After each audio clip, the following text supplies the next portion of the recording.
mos u huto pas kompjuterit, mos u huto pas internetit. Ai është bërë që të shmang ty mundësinë të njohësh komshien. Mashkulli lindra tha, dërsa femra është mendje lehtë. Landi vishet dhe me kostum kur shkon në punë, dhe vishet shumë krëk dhe ta knaq syrin le të themi kur e shën në rrugë, është një çun që bie shumë në sy.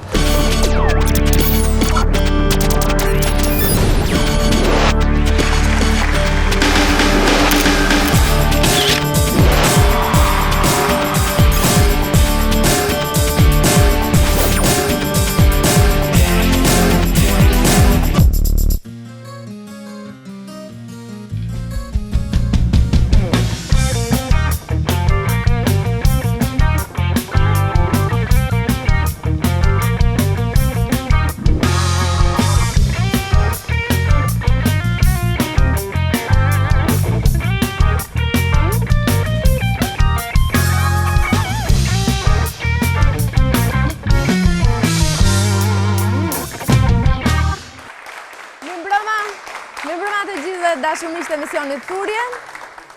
Ja ku ka ardhur dita e hënë, ku ne takohemi në këtë studio bashk, sigurisht edhe me miqt panelit ton, me cilët ndajmë eksperiencat tyre rreth temave të ndryshme, mendime, ide. Dhe në fakt tema sot është shumë e veçantë, por para se unë ta prezantoj, do dua të ftoj fillimisht një ndër miqtë e emisionit ton tashmë. Dhe duket sikur gazetarët e emisionit Thurje e kanë zgjedhur këtë temë sot enkas për të, është e prerë për të. Ftoj Castro Zito.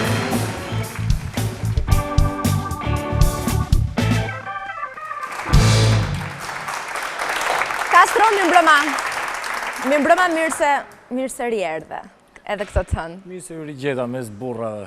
Besoj që java ka shkuar mirë, për më tepër që ka patur dhe ca zhurma rreth pozicionimit tënd si femër, nëse do të përzidhje një mashkull ideal, dhe ti e ke dhënë këtë mendim.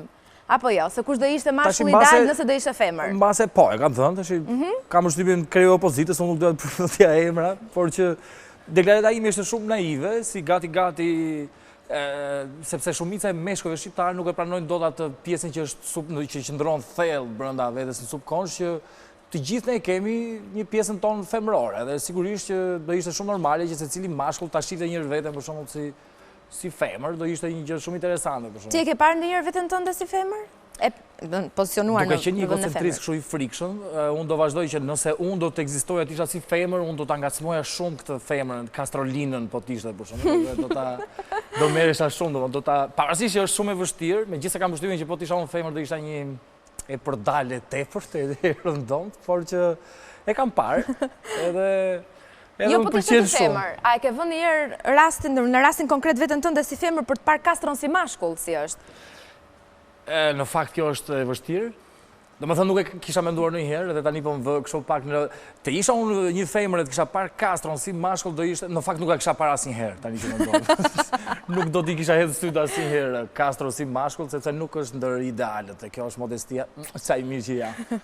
Në fakt jo, se femrat vdesin për mua. Mirë, edhe ne temën sot ja kemi dedikuar meshkujve. Jemi mësuar zakonisht nëpër panele, flitet më shumë për femrat apo rreth gjërave që i përkasin femrave. Sot do ja dedikojmë plotësisht meshkujve. Dhe do ta nisim fillimisht me një sens romantizmi tek meshkujt, meshkujt romantik. Ka meshkuj më romantik, Castron? Ka ende, po nuk jam kurioz shumë kush është ky që është kaq romantik. Ti je romantik? Herë pas here. Jo, domethënë romantizmi nuk tregohet romanticiteti tek një dhurimi një çokoladë apo një lule, kam përshtypjen, më shumë se sa tek mënyra që e komportimit të sjellurit. Pikërisht për këto do flasim, edhe për detajet dhe të zbulojmë nëse ka apo jo meshkuj shqiptar romantik. Për këtë dhe për ta zgjeruar më shumë temën, unë ftoj me njerë Frederik Ndocin, Ledio Lakon, Stine dhe Agim Baçi.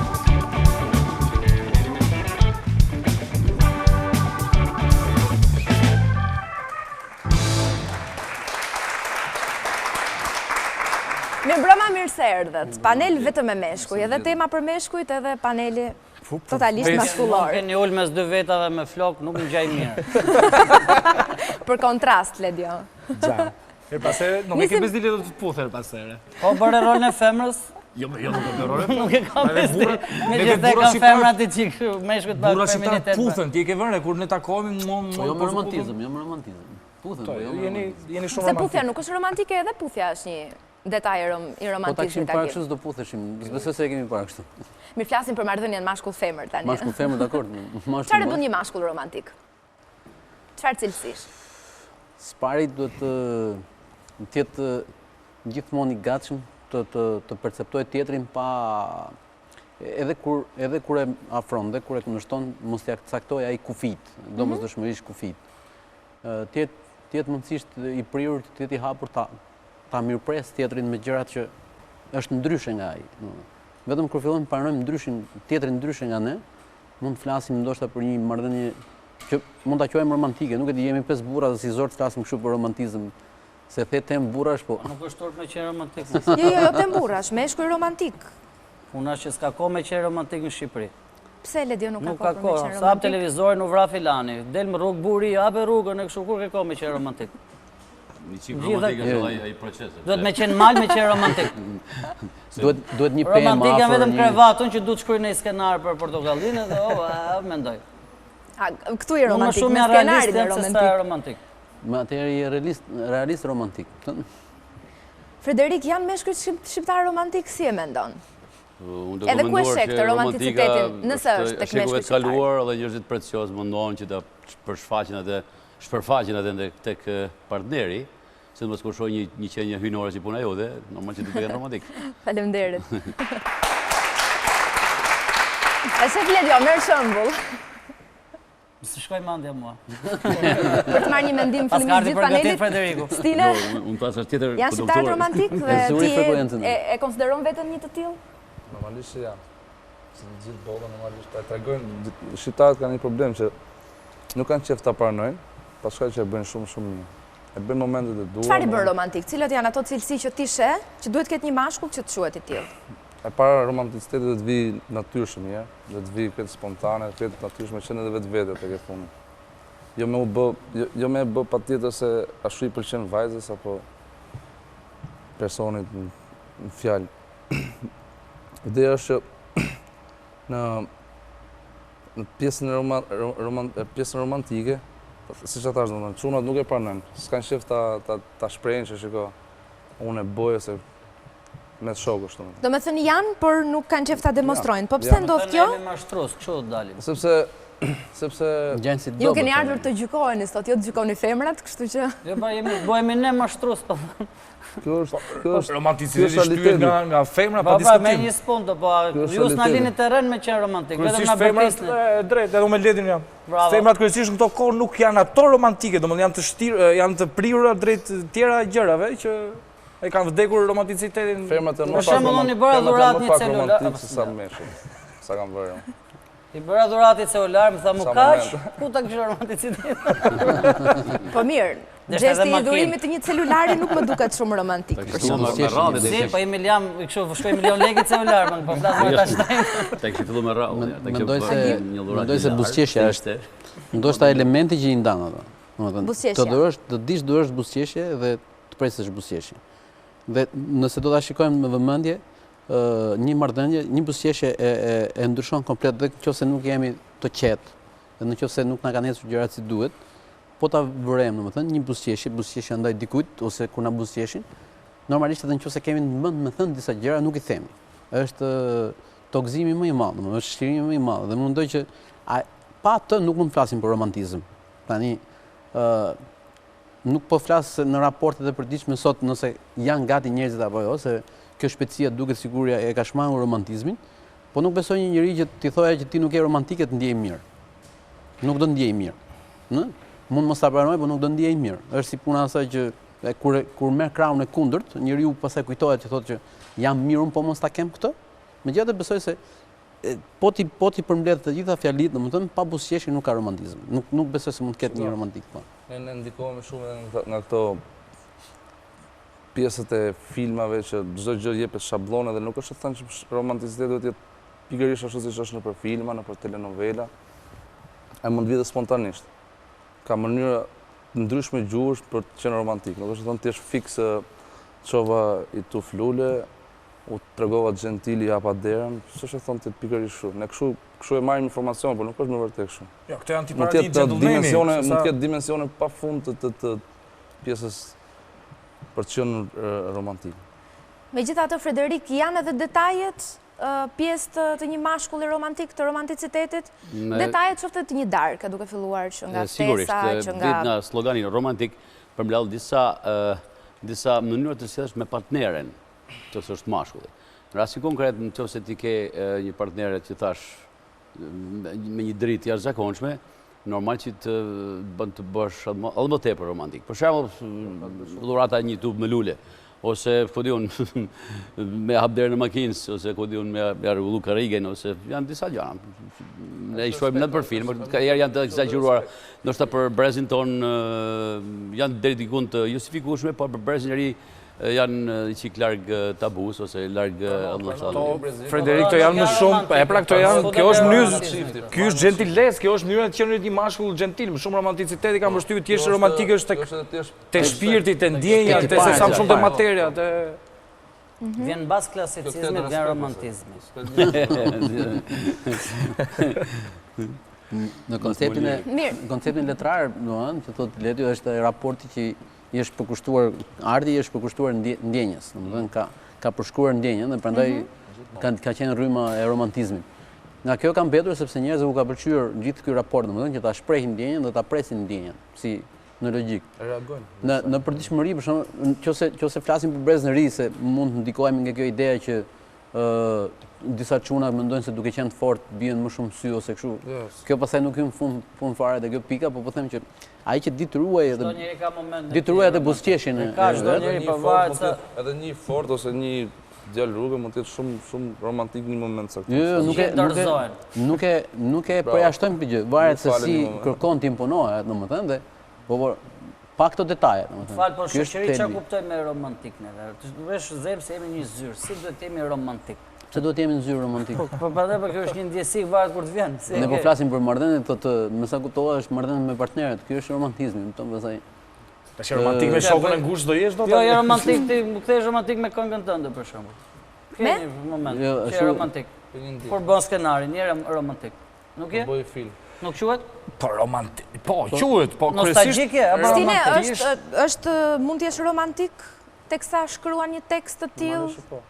Jo vetëm këngë, çdo lloj fushë, film, në aktrim. Ose ti ke shumë këngë romantike, kështu që unë kam shumë këngë. Ke bërë një këngë kushtuar një femre dhe është kjo një gjë romantike? Domethënë kushtuar një femër, unë frymëzohem nga situata, se frymëzohem nga momenti dhe kam qejf ta shfrytëzoj dhe ta shkarkoj atë energji qoftë pozitive apo negative me një tekst, mënyrën time. Nuk ka dedikime për shembull fikse. Edhe në raportet e momenteve nuk po themi vetëm kur duhen, por sidomos kur ndodh një ngjarje, edhe këtë po diskutoja me Federikun përpara, dy tekste këngësh që mund të jenë ndryshme. Për shembull, njëri që këndon ti që s'mdeshje mund të vrafti malli Zot, dhe në krahun tjetër dikush i thot falem që për teje, tjetër nuk dua. Pra janë dy botë që ndryshojnë kaq shumë, saqë krijojnë dy dimensione krejt tjera, domethënë. Ti nuk e përjashton dot ndjesinë, jo, kur thot falem që për teje, tjetër nuk dua. Minimalisht kupton që nuk ka vdekja i romantiku, percepton atë raportin, si shikon gjërat dhe në humbje.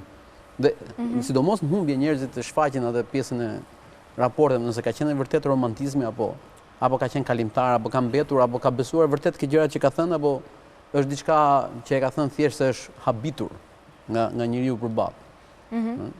Mirë, do shkëputemi për pak momente për dëgjuar një interpretim të Aslajdos, këngëtarit tonë, dhe do të rikthehemi temës së romantizmit. Shpresojmë që edhe këngat jetë romantike.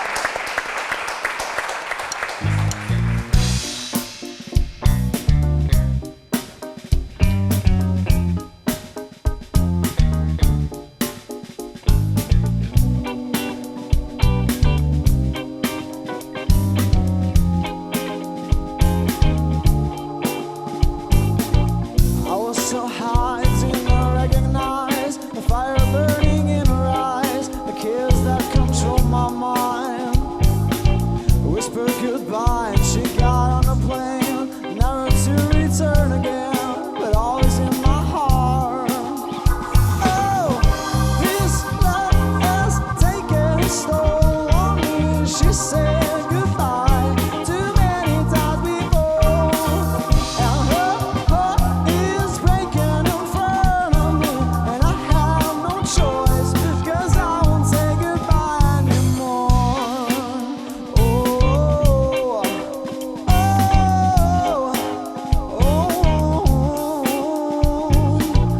try my best to feed her appetite, keep her coming every night. It's so hard to keep her satisfied. Oh, keep playing love like it was just a game, pretend it will feel the same, then turn around and leave again. I believe so this love has taken a toll on me. She said goodbye too many times before, and her heart is breaking in front of me, and I have no choice, 'cause I won't say goodbye anymore. Oh, oh,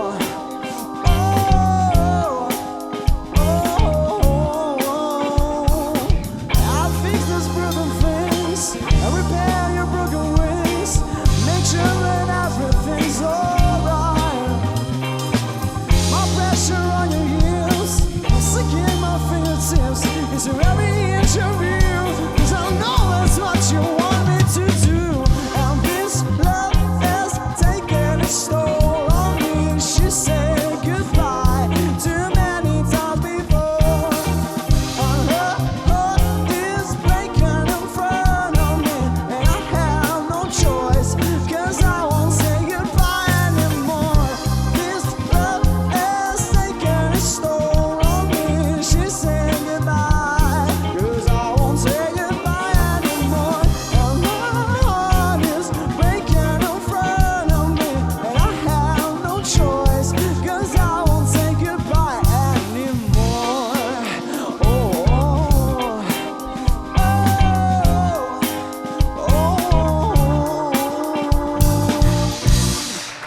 Jemi duke folur dashurmish për meshkujt romantik, një temë shumë interesante kjo, dhe doja të pyesja Frederikun se sa vend zë pikërisht ky element në krijimtarinë tuaj. Sa mashkull romantik jetë teksa shkruan dhe këndon. Është një temë shumë interesante. Romantika është edhe në çastet intime, edhe në çastet kur je vetëm, edhe monolog mund të jesh romantik, edhe kur je në një audiencë me qindra vetë. Pra, Një ndër këngët më romantike të mundshme.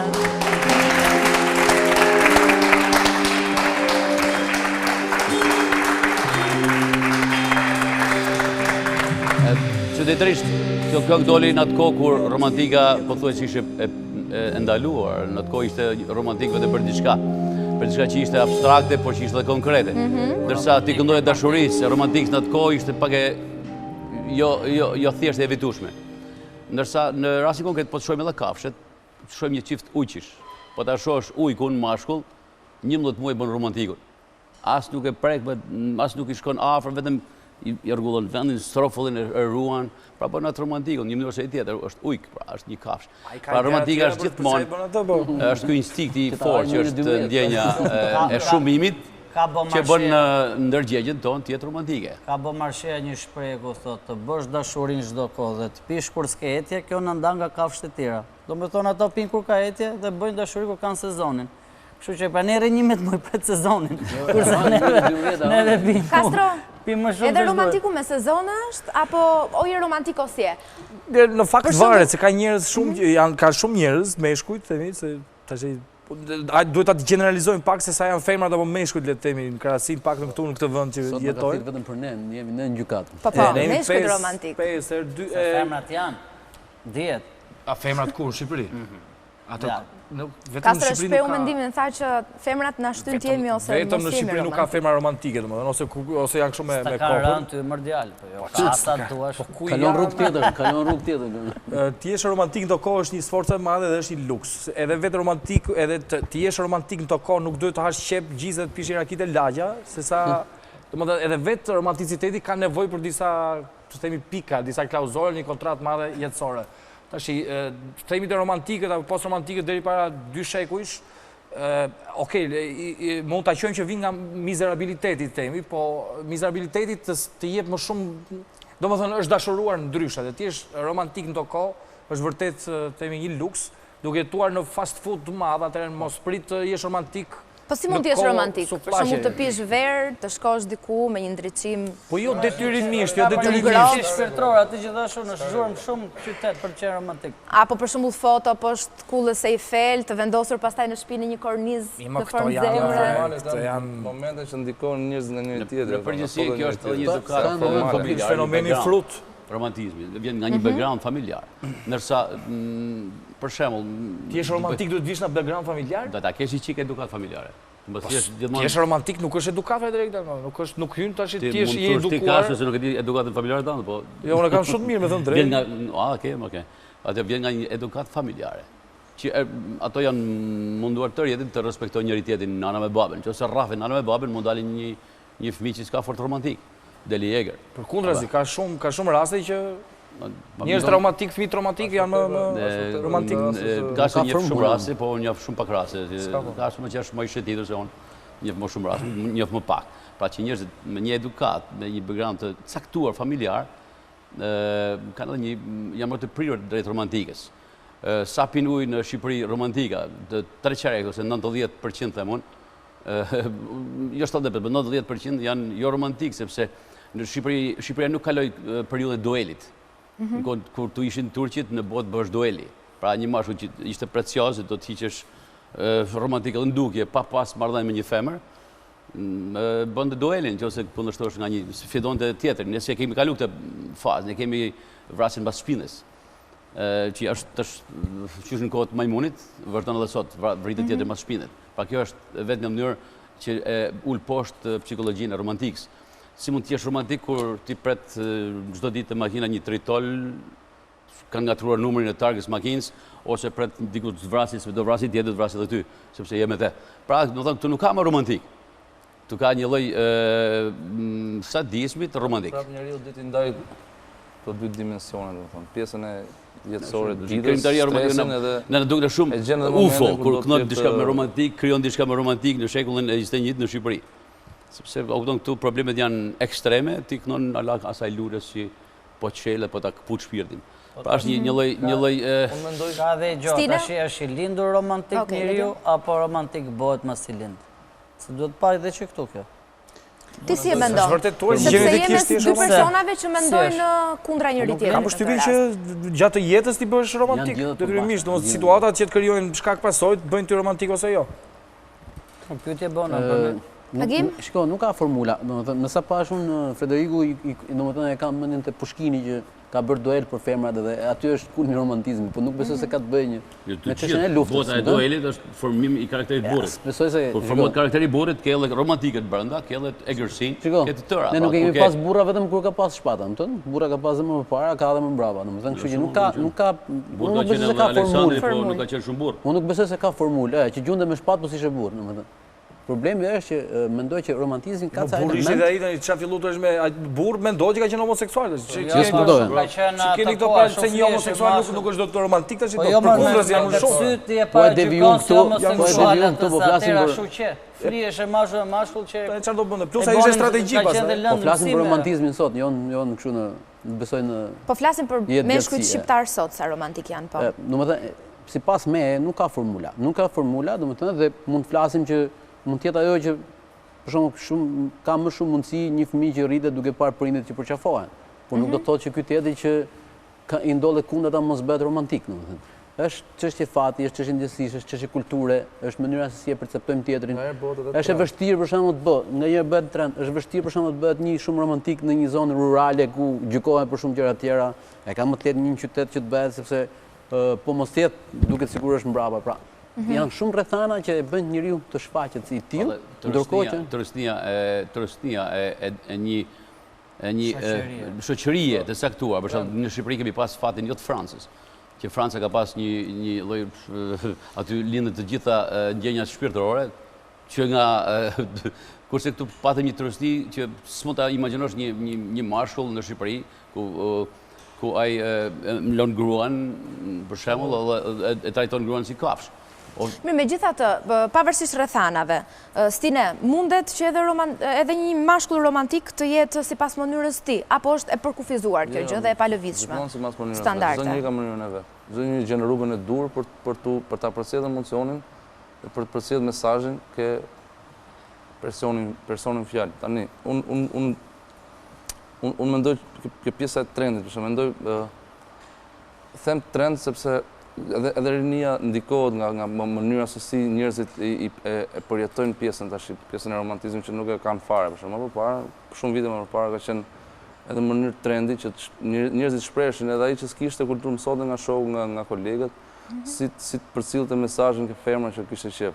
Po edhe shumë vite më parë, mes jetë, domethënë boshin romana, domethënë edhe një moment vetmijet, boshte mashkulli shkrimtar për një moment vetëm me shpreh ndjenjen e vet. Ndërkohë që sot ndodh shumë rrallë. Mos them që ndodh dhe fare se njerëzit janë më direkt, i bin më shkurt. Një letër e shkruar dikur situatës, domethënë është dikur shkruash një letër, janë këngë të tilla, një klef me Arta Çovash, që kanë 200 vjeçare Shkodrane. Pa të çojë një letër, i dukesh gjithçka shumë e madhe, t'ia çonte një dashur veç që se kishte prek ndonjëherë vetë e kishte pa. Tash e bën çoj mesazh. Tash e bën mesazh SMS. Po do të them një humor të vogël. Viktorio Zgarbi, ju njihni gjithë, thoshte, unë nuk u martova kurrë se nuk desha t'ia dredhja kurrë gruasime. Domethënë imagjino çfarë romantiko është.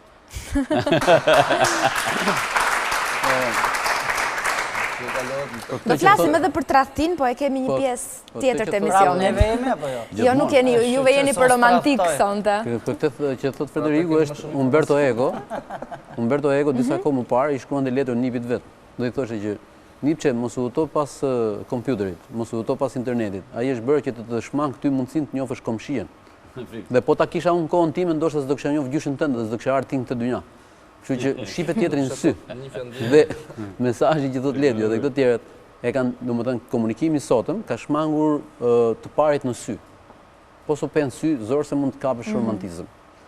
Zakonisht njerëzit dhe kur sot, domethënë, çuditësh se i thua që i bën një pyetje thotë prit shkoj ke internetit të kthej përgjigje, nuk të kthen ball për ball. Domethënë kanë harruar njerëzit, ajo letra pastaj është luks i madh, se letra ka një ndjesi, për shembull, njeriu po të vijemi të shkruajmë letër, do na trem gjithë shkrimi, sepse ajo mbetet. Gjithë jemi, po s'kemi kohë me qenë.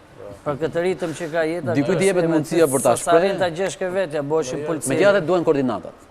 Domethënë, vjen mundësia, nëse shkon te koordinata dur, takohesh me njeriu në dur, normalisht që vjen ajo ndjesia e romantikës dhe dikush e shpreh, dikush nuk e shpreh, dikush e thot me shumë fjalë, dikush e thot pa fjalë. Ndoshta këtu ke njerëz të cilët janë marrë me dikush këndon, domethënë dikush shkruan edhe mundësia për ta shprehte është ka qenë më e madhe, por ka njerëz të tjerë të cilët vërtet nuk din të këndojnë ose të shkruajnë si ne, por jam i sigurt që mund të jenë shumë romantik, domethënë, sepse e thonë me atë mënyrën e vet, qoftë me buzëqeshjet, me sytë e vet, me mënyrën se si e presin tjetrin, se si teknologjinë e bën vrasë, domethënë e kthyen praktikisht si vrasëse në romanticitetit, le të themi, domethënë teknologjia ka bërë. Kryejnë ciklin, janë gjëra që kryejnë ciklin.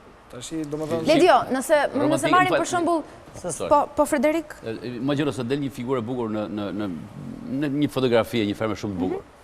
Imagjino sa like ka ajo, domethënë gjithë janë romantikë ata që bëjnë like. Janë romantikë, janë manjak. Kjo është pyetje. marrim pak Ledion në jetën e përditshme, por Ledio njëkohësisht ka dhe një jetë paralele, le ta themi, me rolet që bën Portokallia. Më shumë kam atë se Ledion, ka humb Ledion. Tani kush është më romantik? Për shembull, Ramadan Kafsha apo Ledio? Unë nuk e gjej dot më Ledion këtë periudhë që është Portokallia, më humbet me thonë drejtë se jeto personazhin e shkruaje, bëje foto Korçar, foto Tiranës, foto i rol tjetër, po s'besoj se Ramadani është romantik dhe Ramadani në ato momente që unë e bëj romantik i shkon shumë më shumë, se mësoj njerëz nuk e pa të kolorit, pse, ku, ka momentet e veja romantike të gjithë e shijojnë, po unë them që ato futen nga mu, të gjitha këto. Janë pjesë të mia që unë e fus aty. Domethënë, Ledio është romantik. Mirë, tani na trego kush ka qenë gjesti më romantik që ke bërë ndonjëherë. S'kam bërtitur. Kjo është romantike. Shumë romantike, kaq, me shenja kam vasa romantike. Cili ka zgjatur shumë pak këtë gjë. Ti je romantik dhe ti je edhe pak ignorant për shumë se sa i zgjuar, ë? Pse Kastro? Doza, sa më shumë le të themi i pa shkollor, i pa ditur ti je, aq më shumë romantik. Domethënë i lë vetë trupin ndjenjës, trurit që ti nxjerr më shumë pa. Njerëz që përdorin për shembull momente të caktuara për Kur e ignorancë ke çfarë më kupton, dhe ti e përdor atë. Brez çuti përgatiti që edhe unë në fakt mendoj që është e kundërta. Sepse romantizmi thash që vjen kush buzëqesh, një njeri që ditë mendoj. një njëri që zakonisht e vret mendjen për tjetrin, ditë fal, ditë doj. Dhe kjo është procedurë meditimi zakonisht. Prandaj edhe ne dim ta dallojmë buzëqeshjen nga nënqeshja, nga ngërdeshja, nga gjitha këto raporte, sepse ka një status krejt tjetër, domethënë në raportet e përditshme, në raport në marrëdhënie mes njerëzve. Dhe mund të jetë një kod, për shembull, një buzëqeshje që i përket vetëm 2 personave, një tret nuk e kupton dot atë, ëh. Dhe për mua kjo përputhet me konceptin romantik. Nuk do të thotë që ka gjithmonë vetëm fjalë, ka njerëz të cilët nuk dinë të shprehin këto dhe mund të jenë shumë romantik dhe bëjnë ato me vepra. Ne jemi pjesë e fjalës dhe ndoshta na takon ta interpretojmë kështu, domethënë, por gjithmonë nuk besoj se ka formulë. Kur i themi për shembull. Mirë, unë ndërkohë jam shumë kurioze para se të flasësh Leti, jam shumë kurioze keni gjithkohën që ju të dy po shpërisni te veshi njëri tjetrin. Ne dish po flasim për romantik sot, po çfarë diskutoni? Ajo që më thot kur të kanë ra flokën.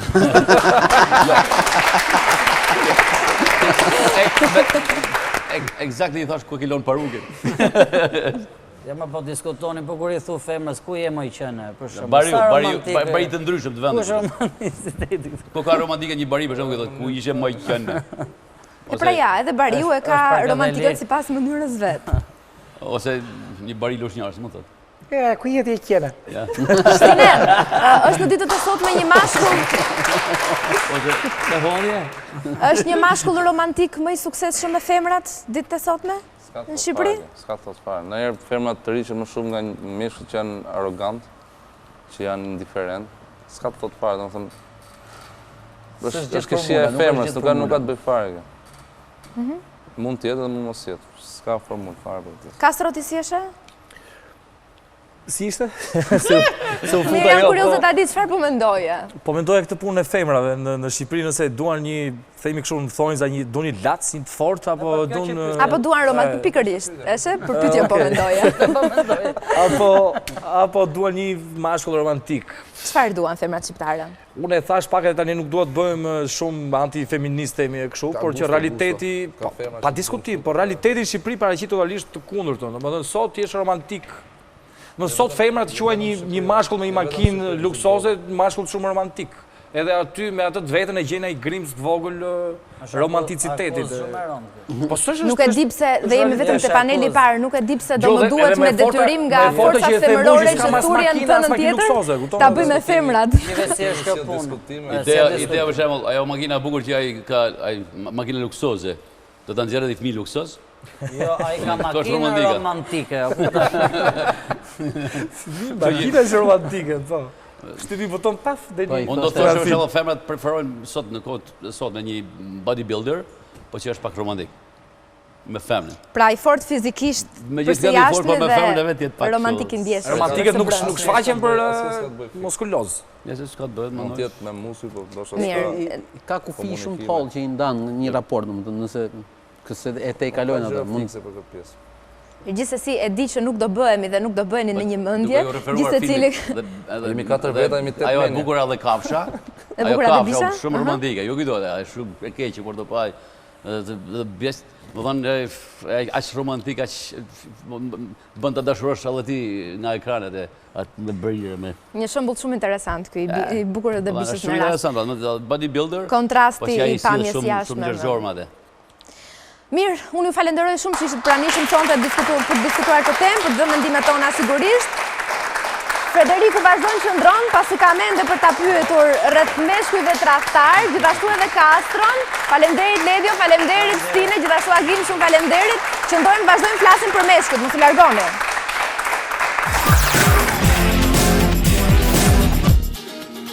Edhe këtë javë Instagram është pushtuar nga foto të reja, nga më të ndryshmet, që personazhet të dashur për publikun kanë zgjedhur të ndajnë me miqtë e tyre virtual. Bie në sy fotot e tyre ku shfaqen me një look të ri, përshtatur ngjyrave të vjeshtës.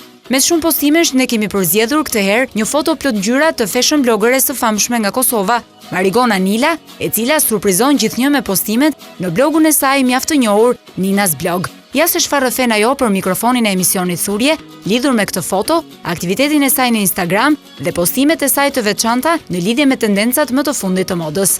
Edhe unë si gjithë personazhet e tjerë në Shqipëri dhe mbar botës, jam përdoruese shumë e madhe e Instagramit. Jam një nga ato persona që jam Instamania. Jam addicted, jam pothuajse 24 orë që nga mëngjesi deri në darkë, i mbyll syt me Instagram dhe zëra me Instagram. Ndoshta këtë gjë ma ka bërë dhe pjesa blogut, që kam një blogit e ndaj fotografi me gjithë të tjerët, ndaj fotografi me fansat e mi, ndaj fotografi me shoqët e mi, edhe me familjen time, cilin e kam largë. Një ndër arsyet pse unë hedh foto më shumë është puna që ndaj dhe stilin me njerëzit që duan të më shohin se çfarë kam veshur. Kjo më bën që të postoj disa herë në ditë. Ndoshta hedh ndonjëherë 3 foto, 4, ose edhe asnjë, kur kam punë. Po zakonisht ndodh me 2-3 foto, nuk më ngelet dita pa i hedhur. I them të drejtën, këtë kam të drejtë. Një ndër foto që kam hedhur para ca ditësh, më saktë ishte para 2 ditësh, kur kam bërë një postim në blog dhe kam shkruar 50 hije të ngjyrës portokalli, është postimi i fundit që kam bërë. Është kjo fotoja këtu. Zakonisht më pëlqejnë shumë fotot që janë në lëvizje dhe ndoshta kjo më bën që të jem edhe veçantë nga të tjerët. Për një shkrepje të tillë duan 100 foto, ma besoni këtë, po të hapni iPhone-in tim është plot i gjithi. Për foton e kam bërë në ambient shumë të hapur me aparat profesional se më duan për kualitetin shumë të madh që më duhet për blogun se janë goxha piksela ndërkohë që Instagrami kërkon më pak rezolucion. Edhe kur futen në Instagram është një problem që humbet rezolucioni, por edhe atë mundohemi ta rrisim se është kjo puna që të kem fotot ndryshe nga gjithë të tjerët me që kam dhe punë dhe pasion. Për foton kam veshur një bluzë portokalli, siç e shihni këtu, një kot e cila është me fije, që është shumë e trend dhe xhinsa. Gjëja që bën e veçantë është fotoja në lëvizje dhe kam marrë 440 likes, që nuk që i kam dhe shumë mirë, se zakonisht marrë më shumë, nuk e di pse nuk kam marrë kaq shumë, po ndoshta pse ka 2 ditë që është hedhur, dhe like-et zakonisht ose i marrë për 2 orë, ose më zgjasin 3-4 ditë, disa njerëz të kujtohen edhe futen brenda për 2 parë. Për sa i përket aktivitetit tim në Instagram, kam followers, kam goxha, që i falenderoj shumë nga zemra që më ndjekin, sepse çdo ditë ose kam followers të ri ose edhe nga ato që më heqin, normalisht kur nuk pëlqejnë ato që bëj unë, mund të më heqin. Kam 18.400 followers në Instagram, që edhe mbi 10.000 views-a çdo muaj në blog, që është linasblog.com, që i adresoj të gjithë të futen aty në blog, se janë fotot më shumë dhe është kualiteti normalisht më i mirë. Si që tash më parë, Instagramin e ndaj dhe me shoqet e mia, në eventet që iki, nxjerrim foto bashk, nuk jam në një selfie person unë, me siguri e keni parë që unë nuk kam shumë selfie, po kam një shoqen time që është pas selfieve është full edhe gjithmonë thot, hajde se do bëjmë një selfie dhe atë selfie, do hedh dhe unë pastaj. Estelën, e kam fjalën këtu për Estelën. Tjetër gjë për Instagramin tim, mund të them që ndaj momente të ndryshme. Unë përpiqem që të ndaj me njerëzit lifestyle-in që kam, atë që ndjek, kur dal të pi kafe, nxjerr një foto, kur dal në darkë, nxjerr foto prap. Është pak a shumë që dua të mendoj njerëzit të ndjekin një tip lloj lifestyle ose mënyrë editore që kemi. Unë ndoshta jam dhe në shkollë, po nxjerr në një foto që kam bërë ose para ditës ose kam bërë para 2 ditësh, edhe e ndaj me të tjerë në pjesën më të bukur të ditës, që është mesdita ku dhe like-et janë shumë. Një gjë që dohet të bëja të ditur, gjithë më pyesin se kur është trafiku më i mirë për të hedhur foto që të marrësh like. Okej, kjo janë personi që do të më pyesni mua. Tani, një gjë, në mëngjes mos hidhni foto se s'ka like. Në drekë mund të hidhni sepse gjithë futen në Instagram edhe janë pothuajse janë gjithë duke ngrënë drekë dhe janë duke parë feedin e Instagramit, edhe mbasdite nga ora 6 dhe në orën 7 është luksi më i madh për të marrë like-et që doni. Pjesa e mesditës është pak më rëmuj, se gjithë njerëzit janë në punë ose në shkollë, nuk është që e shohin. Kjo është një tips nga mua, besoj që duhet ndjekur se ndryshe nuk kam arritur për të marrë dhe kaq. Mua më pëlqen shumë Instagrami dhe për sa kohë kam për të hedhur foto dhe kam për të bërë këtë pjesën e marketingut, sepse tani është kthyer në një marketing shumë i mirë, për gjithë, sidomos për pjesën e marketimit të vendeve, të eventeve, të rrobave, të gjërave që do hapen, është gjëra më e mirë për marketing. Edhe unë normalisht e përdoroj, kështu juftoj të gjithëve ta përdoroni, pse jo edhe për të ndarë momentet shumë të bukura me shoqërinë tuaj ose familjen tuaj. Po që gjithsesi Instagrami mbetet për mua një platformë shumë e mirë. Kjo isha unë, ciao nga unë Nina, i përqafoj. Mashkulli lind tradhta, ndërsa femra është mendjelet. Në porët e secilit prej nesh, njeriut me fjalë, rrjedh pambarim pa besia. Landi vishet dhe me kostum kur shkon në punë, dhe vishet shumë krëk dhe ta knaq syrin, le të themi, kur e shën në rrugë, është një çun që bie shumë në sy. Java do të nisë bukur në Tiranë dhe Kosovë. Qytetarët e 2 kryeqyteteve do të kenë mundësi të jenë të pranishëm në një sër shfaqjesh në teatr, shumë premiera kinematografike dhe koncerte. Teatri Kombëtar do të sjellë në skenën e tij shfaqjen Spiuni i Ballkanit nga Dusan Kovačević me regji të Spiro Dunit. Në teatrin eksperimental Kujtim Spa i Vogli, këtë javë do të vihet në skenë shfaqja Audicioni nga James Johnson me regji të Mentor Shalës. Nuk do të mungojnë edhe shfaqjet për fëmijë, si Poli dhe Tropiku apo Makina e kohës. Teatri i Kosovës do sjell këtë javë në skenë një sër shfaqjesh si Gishti me regji të Erson Zymberit, shfaqjen Shërbëtori i dy zotrinjve me regji të Kushtrim Bekteshit, që vjen nga Teatri Profesional i Prizrenit, si dhe shfaqjen Kandili Argjend me regji të Fatbart Smajës nga Teatri Migjeni i Shkodrës. Këtë javë në Teatrin e Kosovës nuk do të mungojë as baleti Spartakus me koreografi të Izrael Rodriguez. Teatri Opras dhe Baletit do të sjellë në skenë Edukimi përmes artit dhe baletin La Sylfi me koreografi të Ilir Kërnit. Dhe me njëherë, rikthehemi në pjesën e dytë për emisionin Thurje për sonte. Kemi marrë informacionin që ne gjithmonë marrim të hënave në thurje mbi informacionin e jetës kulturore artistike Shqipëri, Maqedoni, Kosovë, kudo ka shqiptar, dhe i rikthehemi temës mbi meshkujt. Kemi folur në panelin e parë për meshkujt romantik dhe sa romantik janë meshkujt shqiptar. Por tashmë do të kalojmë në një tjetër temë mbi meshkujt. Nëse do pyesim femrat shqiptare për meshkujt e tyre apo për meshkujt përgjithësi, lista e ankesave, më besoni, do ishte kilometrike. Dhe femrave. Apo jo, Castro, ti se vendon kështu? Po. Birë, do t'i fillojmë ne. Mirë, tani pozicionohu edhe jemi se si femrat i shojnë meshkujt, dhe tani keni të drejtën tuaj të mbroheni, të vetë mbroheni. Por që ja ku po ua them që i bashkëjetesës ose i tradhtis ka shumë i vjetër, sepse kemi që në Bibël, referon në Biblës është Zotin e tradhtoi shoku i vet Luciferi. Pra aty filloi para do të tradhtia. Pra tradhtia nuk është për tek mashkulli, është e lindur. Mashkulli lind tradhtat, ndërsa femra është mendjelet. Kjo është termi. Nga mendjeletësia tradhton po thua? Po. Është Castro do të thënë. Sepse ne mbushim. Jo, s'jam me Frederikun tamam, se nuk janë gjithë femrat mendjelet, mos të egzagjerojmë. Ka ende.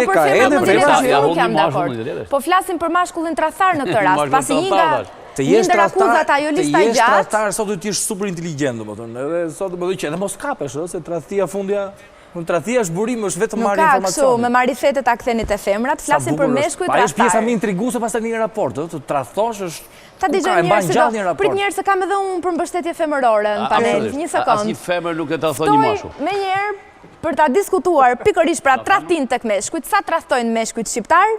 Irena Kitën, Edmond Dragoti, Laert Vasili.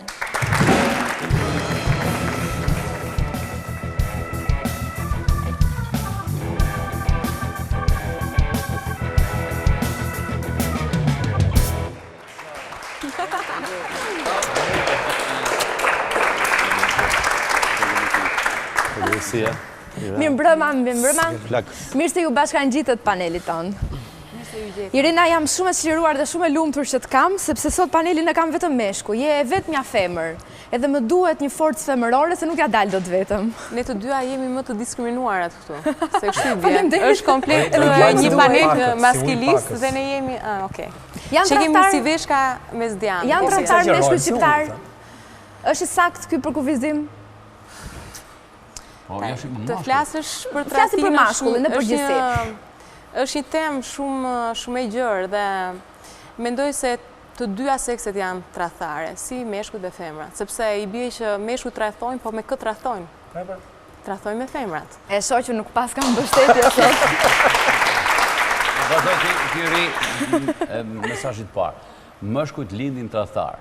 Meshkujt ta ketë femër më të bukur në krah, sa ti thotë dur pash në zemër, një shëmtuar të kaloj afër, ja hudh sytyrë. Pra, domethënë ka shenja para tradhtisë, është e lindur, ndërsa femra më e shturur në jetë, më shëmtuar në jetë. Domethënë këtu i bie ta mbyll temën që tani unë do të humb shpresat. Pa një interes. Çon ndonjëherë me një mashkull. Pa një. Atëherë duhet të korrigjojnë çka atë që thash, tradhtojnë më shumë meshkujt sa femrat. Është shumë thënë njëherë. Nga që femrat nuk kanë më shumë mundësi për tradhtuar, prandaj është ide. Interesante, unë e kisha parasysh që për këtë temë sikur e parandijeva që do gjeja Castron dhe Rikun, se ishtë jo si modelet të tradhtisë, po si... Se ka ndruar gratë? Apo as kjo nuk është? Atjeri nuk e ndruar gratë. Ky është emancipim, sepse i bie që ka ndodhur një ndarje me syre dhe jam bashkëpunuar me femra të tjera. Jo, se kam parasysh një thënie të Freudit, që në porrat e secilit prej nesh, njeriut me fjalë, rrjedh pambarim pa besia. Kjo ka kuptimin pak a shumë që ne vazhdimisht ndryshojmë gjatë gjithë jetës. Dhe vazhdimisht nuk e njohim veten tonë në gjithë formimin. Elementi i pabesisë është që mohojmë ekzistencën tonë të deritanishme për të ndryshuar, për të marrë një pamje të re, një gjë tjetër. Dhe këtu vinë dhe rrjedhin gjitha pasaj virtutet dhe veset e njeriut. Nevoja për ndryshuar. Pabesia apo tradhtia është norma apo është përjashtim ndaj saj? Si është? Shiko, norma është në momentin që vendos një ekuilibër të saktuar. Pastaj është përjashtim në momentin që prishet ekuilibri. Dhe në këtë kuptim do të thosha që nuk ka moral që përcakton që kjo është ndeshmëria dhe kjo është tradhtia. Disa etalon, Më tepër përcaktuese janë ekuilibrat e brendshëm shpirtëror të individit, ekuilibrat moral, ekuilibrat intelektual, e tjera me radhë. Janë ato që përcaktojnë pjesën e tradhtisë apo të besnikërisë së individit ndaj një gjë ose në një tjetër. Dikush e ka shumë të vlerësueshme dhe shumë të shenjta parimet personale. Dikush tjetër i referohet opinionit shoqëror. Prandaj ka element të ndryshëm, asaj që i themi ne tradhti, unë për shembull, nuk mund të thot Castro, fjala vjen në një moment saktuar apo një tjetër apo i tjetër. Ne kemi përcaktuar vetën në sistem që të jemi një sistem njerëzor monogam. Tash në fakti po të kishim ne drejt, për shembull që të kishim 5, 7, 8 gradë, ligjërisht edhe moralisht, atëherë nuk do të quhesh më tradhti. Pse përcakton shoqëria, nuk e përcakton shoqëria. Po shoqëria ka vendosur rregulla, se kush e ka vendosur? Është nevoja mbijetese. Megjithatë, Frederiku tha që Castro tha që mashkulli lind tradhtar, kështu që edhe me 7 gra, po të kishte prapë do të tradhtonte. Po do të tradhtonte me këto 7 azë, ç'do bënte më, do shkonte 2 herë me 5-in. Laersh, duke dëgjuar edhe bisedën, duke përmbledhur, duke rënë dakord me diçka ose duke kundërshtuar diçka tjetër, jo, dua mendimin tënd. Jo, thjesht nuk e di nëse këtu flasim për tradhtin fizike, pra është tradhti të shkosh fizikisht me dikë, apo është tradhti shumë më e lartë në qoftë se ti mëndërisht ke tradhtuar mendjen e dikujt për kushtimin ndaj dikujt dhe je përkushtuar tek një njeri tjetër, qoftë se edhe me këtë njeri tjetër ti akoma nuk e marrëdhënie fizike. Kjo mua më duket tradhti shumë më e lartë, sepse fizikisht ndoshta seksi është një nevojë biologjike, fizike, por të tradhtosh mendërisht, pra të presësh në bes dikë kur jeni nisur për një qëllim të përbashkët dhe ti e pret në bes, është tradhti shumë e lartë se sa të bashkohesh fizikisht me dikë. Në qoftë se ky dikush apo kjo, në qoftë se është gjini femërore, nuk është partneri yt. Pra duhet në këtë të përcaktojmë një çik çdo me thënë tradhti, për këtë tradhti po flasim. Sepse në qoftë se marrim një shembull që nga antikiteti, Frini, e cila është simbolizon gruan e lirë, kur u nxorë në gjyq për të dënuar, sepse shkonte me të gjithë, i kërkoi vetëm diçka të fundit trupit gjykues. Tha, mund të zhvishem, u zhvesh, dhe kur pa trupit gjykues hiret e saj e fali. E fali, ai vajti me të mbrapa, po mirë, dakor. Po nuk u dënua. Pra janë shumë parametra. Unë mund të thoja që zemra dhe shërohet kur shkon fizikisht me dikën, me do të thënë për momentin.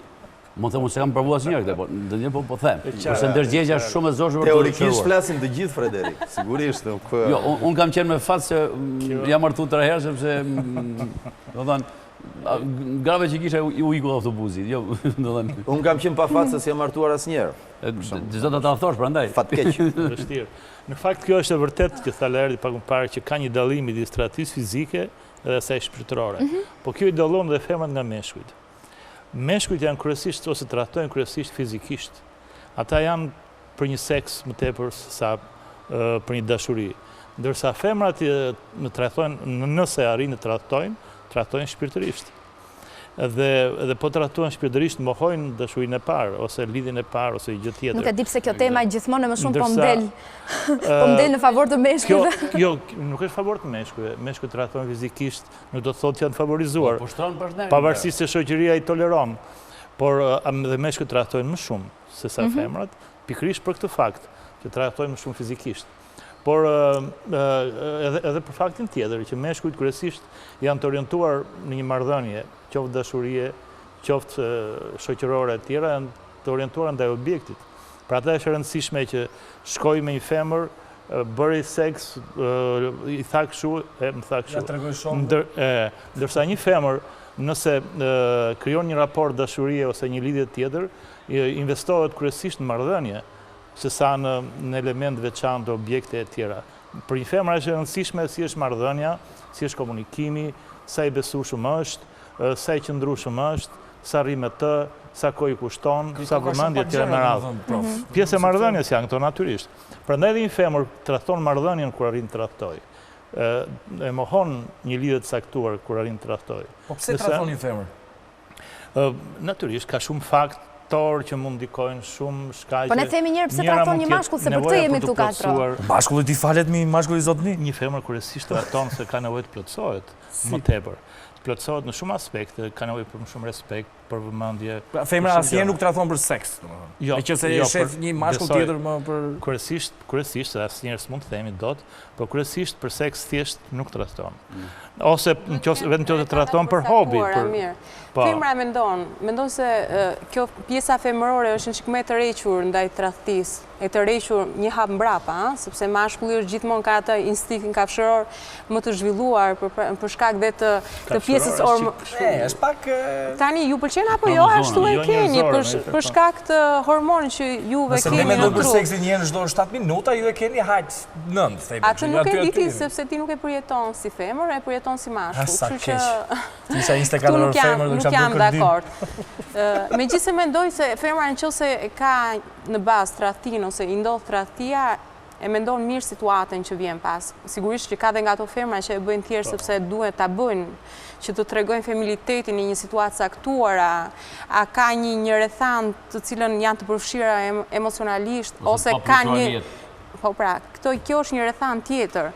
Një rrethan që mendojnë që ta braktisin lidhjen që kanë dhe të vazhdojnë një lidhje tjetër, po që kjo të jetë një lidhje afatgjate, sepse kjo është, ne femrat kemi atë instinktin e vazhdueshmërisë, pas jemi të prirura drejt riprodhimit të jetës, duke sjell pastaj të vazhdojmë me këtë pjesë e vazhdimësisë. Gjithmonë na pëlqen të jemi stabil në një kopje, po që nëse në këtë kopje ka diçka që nuk shkon mirë, sigurisht që tani jetojmë në 2015-ën ku shoqëria është e lirë dhe bën zgjedhjet nga më të ndryshmet, një nga zgjedhjet që shumë veta e kanë bërë është divorci dhe orientohen drejt Mirë, Iren, e vendosur në pozicionin e juristes. Kemi informacione cilat janë rastet më të shumta në Shqipëri të tradhtive. Tradhtojnë meshkujt më shumë, femrat, apo ka tradhti të dyanshme? Tradhtojnë më shumë. Tani, rastet e divorceve në Shqipëri janë të maramëndse. Nëse mendoj se deri në qershor ishin diku tek 1250 çështje divorci në gjykat, jo të cilësuara për tradhti, sepse kuptohet ka dhe objekt të ndryshëm, kërkesë pa ditë ka në objekt të ndryshëm. Mendohet se 1% e tyre e lartë ka në bazë dhe tradhtin bashkëtorë. Meshkujt apo femrat më shumë? Meshkujt pa diskutim. Po që nuk mundojnë dhe rastet ku është femra që është tradhtarja. Justifikim më shumë se duan ta lënë dhe gjejnë. Meshkujt kafen si janë të trashë. Kafen në tradhti, kurse femrat nuk kafen jo, janë femrat relativisht më zgjuara se fusin në një shoqen e vet. Tani po Frederik po na del kontradiktor se në fillim the që femrat janë mendjeleta. Tani po na dalin femrat jashtë mendjeleta. Nuk po tregoj maskilis, po them atë shisën e gjashtë. Shisën e gjashtë ka shumë të zhvilluar nga mashkulli. Shisën e gjashtë ka shumë të zhvilluar nga mashkulli, sepse ashtu janë të ndërtuar edhe biologjikisht. Kështu që nëse mua një mashkull tradhton, unë shoh që ka një çedim tek pjesa e marrëdhënies. Filloj, sepse tani është dhe shumë e lehtë, jemi gjithkohë me celular në përdorë dhe ndryshon ajo çerja që ty të vjen mesazh një çik më diellës. Do e falë mashkullin tonë? Varet nga rrethanat. Varet nga rrethanat. Unë jam aktualisht jam familjare, po tani pra varet nga... Jo, po flas kështu përgjithsisht. Po ja, unë po ka për rastin konkret se nuk dua, kjo është një temë shumë delikate dhe nuk dua ta gjeneralizoj me tjerët. Nëse unë aktualisht jam e martuar dhe kam dhe një fëmijë, edhe varet nga situata. Nëse ai e bën thjesht sepse ka qenë një përplasje fizike dhe unë e marr vesh, normal që mendoj se kjo futet e kjo pjesa e tradhtive të lehta. Unë këtë jo me atë kuptim, profesor, jo me atë kuptim, sepse devijim instinktit, Po. 30 letë nuk ka. Ose i prirur drejt istiktit. Dhe shkëmbime hidraulike, për shumë. Atë nuk e di unë si... Do njerë për plasjet fizike. Ka një qëndrim. Varet nga rethanat në të cilat ndodhet çifti, nëse çifti është emocionalisht shumë i ngarkuar, me shumë hall, me probleme. Shpresoj që kthehemi se ndjekin klasat të ndryshme shoqërore, apo jo? Kështu që mirë është të përcaktojmë tradhtin edhe me rendin shoqëror dhe me klasën, me shtresat cilave u drejtohemi, sepse ka shumë e thjesht, ka shumë femra të cilat detyrohen në marrëdhënie pune të shkojnë në shkallën e hierarkisë me ata që janë më lartë se ato për të bërë një karrierë apo për të krijuar kushte ekonomike për to më të mira. Megjithatë nuk po flasim për një sekondë, ajo mund të jetë në një marrëdhënie dhe por i është thënë, po flasim për shoqërinë. Po të kisha thonë një shefe femër për shembull. Një sekondë. Jo, s'po penalizoj gjë. Sepse e njëjta gjë ndodhet me meshkuj. Po edhe kjo është një çështje. Thjesht po them për femrën është shoqëria. Po si duhet të kapë gjithmonë shembull të femra? Një sekondë, po të më lësh të flas, do ta shpjegoj. Sepse shoqëria shqiptare hyn te shoqëritë më maskiliste në botë. Pra femra është shumë e ndrydhur në shoqërinë shqiptare. Nuk i duhet kaq shumë edhe me Tajikistanin. Është shumë maskiliste, po të krahasuar me Evropën është jashtëzakonisht maskiliste. Pra, atëherë le të shohim se si mund të ndryshojmë diçka duke hedhur një opinion për këtë shoqëri dhe për ata njerëz që na dëgjojnë në shtëpi, se na dëgjon dhe dikush që punon në një fabrik, na dëgjon dhe dikush ka një biznes. Jam totalisht dakord me këtë hipotezë që ti hodhe, por në fakt ne po flasim për meshkujt sa tradhtar janë. Kështu që ai mashkull që drejton një biznes, sigurisht që është një familjar. Ai traston ai gruan e tij me, le të themi, me sekretaren që është shembulli më unik në botë. Po apo jo? Po. Po pse duhet pikërisht po? Sepse përqindjet më të larta janë po.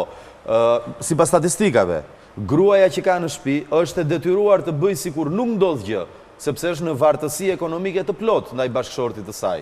Nëse ai kërkon divorc, sepse ajo po e lodh gjithë ditën ku je, pse je, me kë je, si je, në qoftë se e ndan, atëherë ajo në Shqipëri ligji nuk e mbron aq sa e mbron në Europë. Pra, e mbron sigurisht, po jo siç është në Europë. Femrat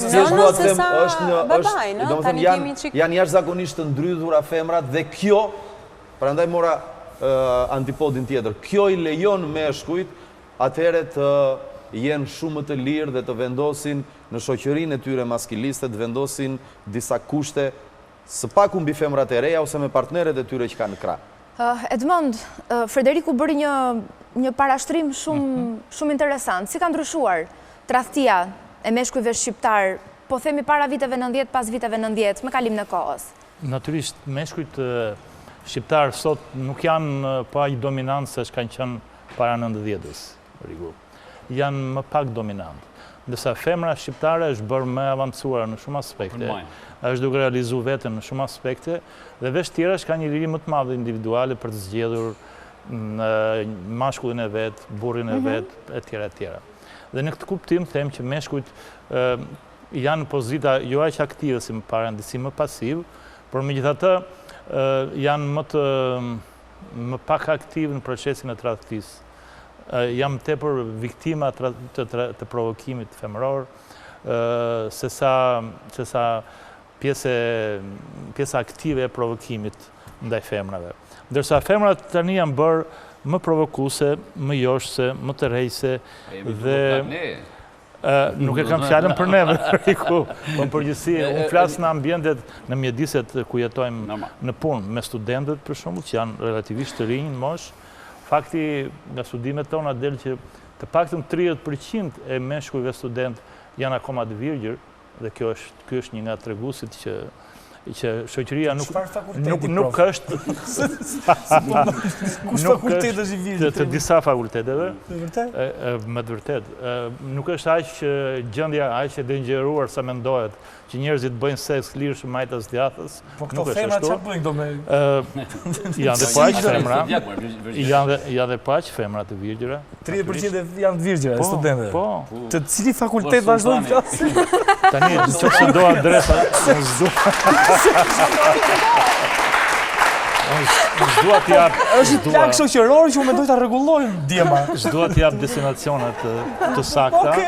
Sepse mund të orientoheni, Castro Mose, për ty është folur edhe për karrierën tënde në mësimdhënie, kështu që mos ia shto vetes problemet. Castro ka ndryshuar në pikpamjet e tij me se shoh fund në këto qendrime. Po ca vite që jemi parë me gjithë pas emisionit do na thuash fakultetin. Në 2005 u ktheva nga Amerika, kisha 10 vjet pa ardhur në Shqipëri. Me mua erdhi një menaxher imi, booking agent. Edhe në gjirën e parë që bëm në Tiranë, sigurisht te Bllogos aty është magneti. Mas i mbaruam, po ktheheshim në hotel, më tha, Fredrik, tha Shqipëria do bëhet. Ky ishte amerikan, s'kishte asnjë lidhje me Shqipërinë. Do bëhet shumë shpejt, tha. Unë shikoj vajzat e mbajtura shumë, tha, këto dhe mashkujt e pa mbajtur. Domethënë që një vajza që të mbati vaj do të punojnë 6 mashkuj. Kur punojnë 6 mashkuj, ta në një shoqëri, domethënë një shoqëri punon 6 herë. Nuk punon një herë, po 6 herë. Pra një femër njëri thotë do t'i bëjnë çizmet, një tjetër thotë do të paguajnë rentin, një tjetër thotë do të paguajnë makinën, një tjetër do të paguajnë make-upin. Pra të tëra këto aksesorë tha nuk i bën dot një femër, duhet 6 mashkuj. Kështu që Shqipëria do bëhet se s'bën shumë shpejt. Ai doli fjala. Jo, kamerë që të huaj në përgjithësi, më fal, edhe këto edhe psikolog nga SBA-ja apo nga Zvicra, apo që kemi pas kontakt dhe komunikime, vlerësojnë një gjë në shqiptarët, atë dinamizmin dhe energjinë shumë të madhe që kemi si vitalitetin si kom, me fjalë. Dhe kjo do të thotë akoma te virgjëria. Jo, po jemi ende në vendi virgjër. Vitalitetin edhe dinamizmin shumë aktiv që kemi ne si individ në brendësi qoftë në çdo fushë, edhe në fushën e intelektuale, edhe në fushën e problemeve që sjellin, edhe në fushën e konflikteve që krijojnë. Edhe në fushën gjenetike. Po edhe në fushën e dashurisë, të tradhtisë, gjitha niveleve, duke qenë ekstremisht dinamik, ne duhet të kemi një nga vendet më të avancuara edhe në këtë fushë. Do të ishte një sistemi gjithë sistemi single edhe në këtë rast nuk trafon asnjë. E vazhdojmë bisedën më njëherë pas slajdos. Po.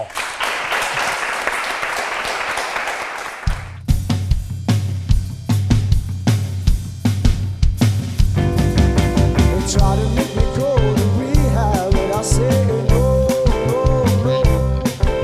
Yes, I've been bad, but when I come back, yo, no, no, no.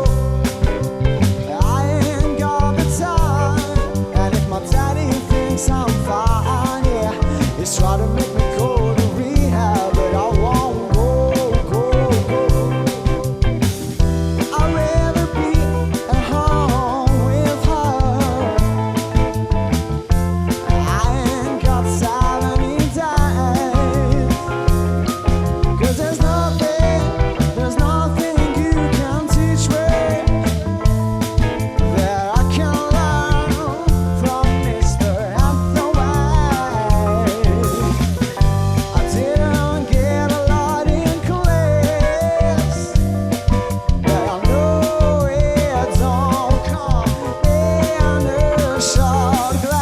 Try to make me go to rehab, but I say no, no, no.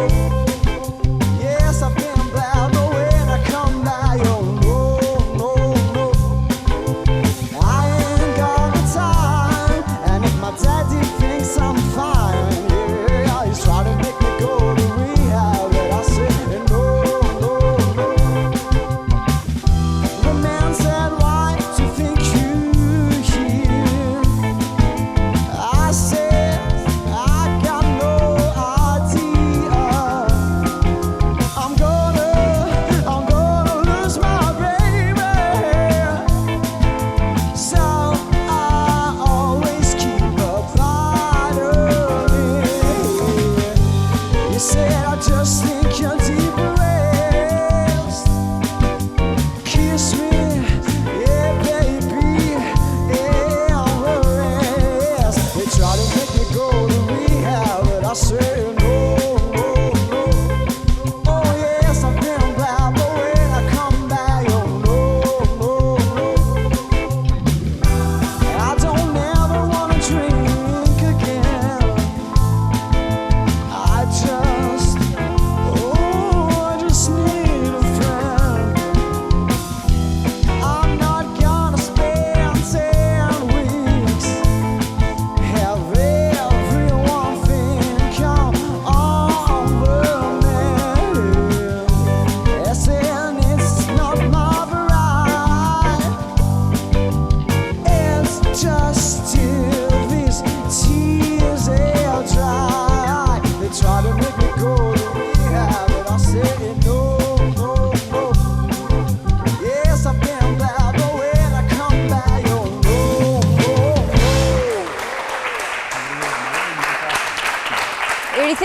bisedës tonë, po flasim për meshkujt tradhtar. Dhe do doja në fakt pyesja Laertin, lidhur pak me teatrin, Laert, në dramaturgji sa e pranishme është tradhtia, qoftë në antikitet, qoftë në dramaturgjinë moderne. Shakespeare i thot tradhtia e ke emrin grua.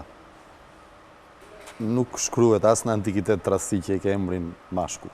Tradhtia e ke emrin grua, sepse këtu, duke vazhduar atë analizë që miku amerikan i bëri Frederik Ndocit, dhe të punojnë 6 meshkuj për të mbajtur një femër. Pra femra ka një nevojë ekonomike. Edhe atë këtha Irena, nga që janë specie të cilat janë të lidhura me vazhdueshmërinë, pra shikojnë gjithmonë si të rrisin anën ekonomike, sepse duhet mendojnë dhe për një krijesë tjetër që sjellin, që do të thotë meshkujt tradhtojnë partneren e tyre për një femër tjetër, por ajo femër tradhton 6 meshkuj për të arrit një nivel ekonomik të përcaktuar. Dhe ky fenomen në Shqipëri është jashtëzakonshëm. Do me thënë, ti shef, me qënë se foli për zonë e magnetit, blokun, ti shef femrat të cilat, nuk e di, nga mënyra se si vishen, apo operacionet plastike që kanë bërë, buzët, janë bërë gjitha si Kim Kardashian me buzë fryra, është një tmerr, estetikisht është një tmerr, më kujton këto vëndet e Amerikës Latine që janë jashtëzakonisht varfra, Peru, Kolumbi, që e vetmja mënyrë që një femër që të ketë mundësi është bëhet punëtore seksi, dhe te bloku e shikon gjatë gjithë asaj që quhet... Unë e di që ti prap do ta lidhësh këtë gjë me meshkujt që tradhtojnë me pasarel. Jo, në qoftë se realiteti është i dhimbshëm, po është realitet. Që do të thotë, po jo, këto femra për të parë mundësinë e tyre ekonomike tradhtojnë vazhdimisht. Atëre, mund të them diçka? Po, Iren. Dhe një shembull femëror shqiptar shumë të shëmtuar, për sytë e mi dhe për veshët e shumë të tjerëve mendoj.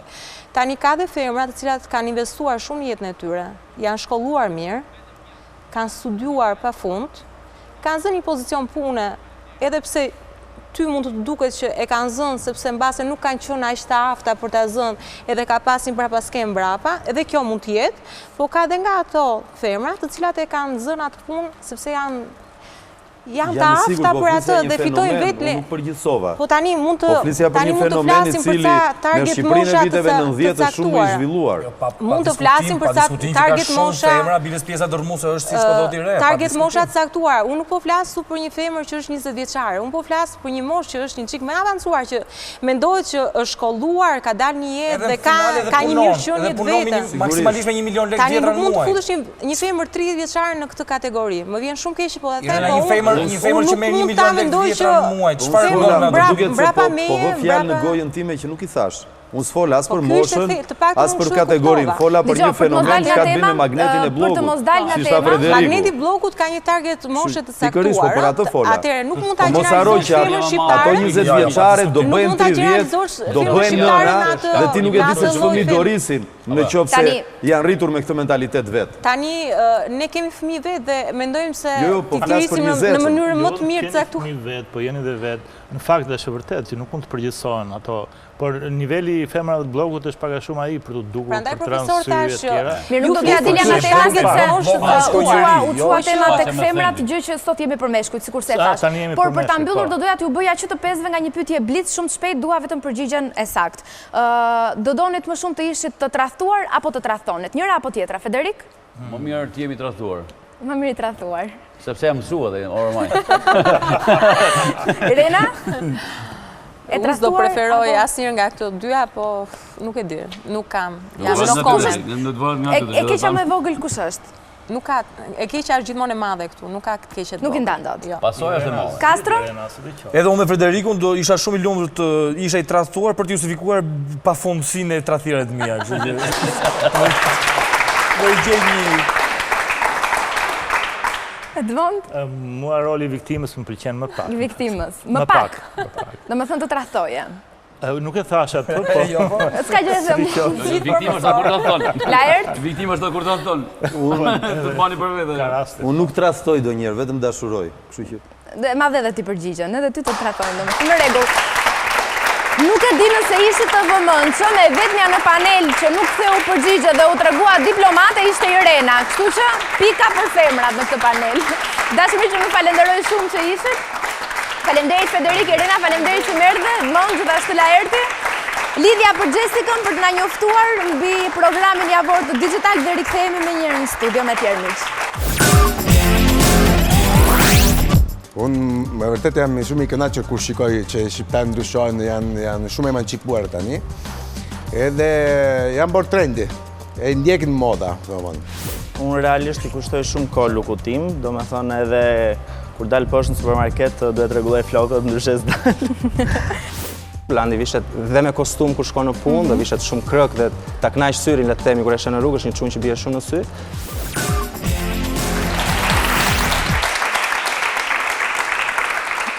Ja ku jemi në pjesën e tretë thurjes, si gjithmonë Castro, ne kemi një fotografi fëmije, I cili personazh, pasi e gjejmë sot në skenat shqiptare, televizionet apo politik. Mua më duket vajzë me fustan. Si duke pas parasysh edhe pak si qurë që ai ka ty. Shpresoj jo, pa e verdha, kun vajtë në sy. Po mirë, nuk e kuptoj pse atë të verdhën e sheh vetëm këtu dhe nuk e sheh për shembull. Po ku ta shoh? Aty nuk e di çfarë mund të ketë aty poshtë. Se tash me që po flasim për burrat atëre kush je priste pak. Aty mendon që mund të jetë çun në fustan. Mund të jetë çun. Ky është dashnor Diko, që më vonë u bë bjond. Është dashnori, është. Të paktën kështu ka I fizionomi të lehtëshëm, duke pas parasysh edhe lule shqiponja pas, atëherë ka qenë diskriminim I madh racor ndaj ne meshkujve, Fustani? Po, fustani po pse, se publiku s'po e kupton për shembull. Ti ke mami, o të vesh me fustan kotë, edhe o të dal gay pastaj nesër. Ç'a do bësh, duke U rritur? Publiku ka ndonjë ide se herë tjetër thanë që e dinim kush ishte. Kush? Piro Çako? Nuk e di pse tash më Castro ndikove që dhe ato realisht mendojnë që është mashkull. Edhe Piro mashkull është. Nuk është. Në një sugjerim tjetër? Përveç Piro Çakos edhe dashnor Dikos? Mirë në rregull, ndjekim kronikën përgatitur nga gazetarja jon Fiona Meça për ta zbuluar kush është baby personazh për këtë javë.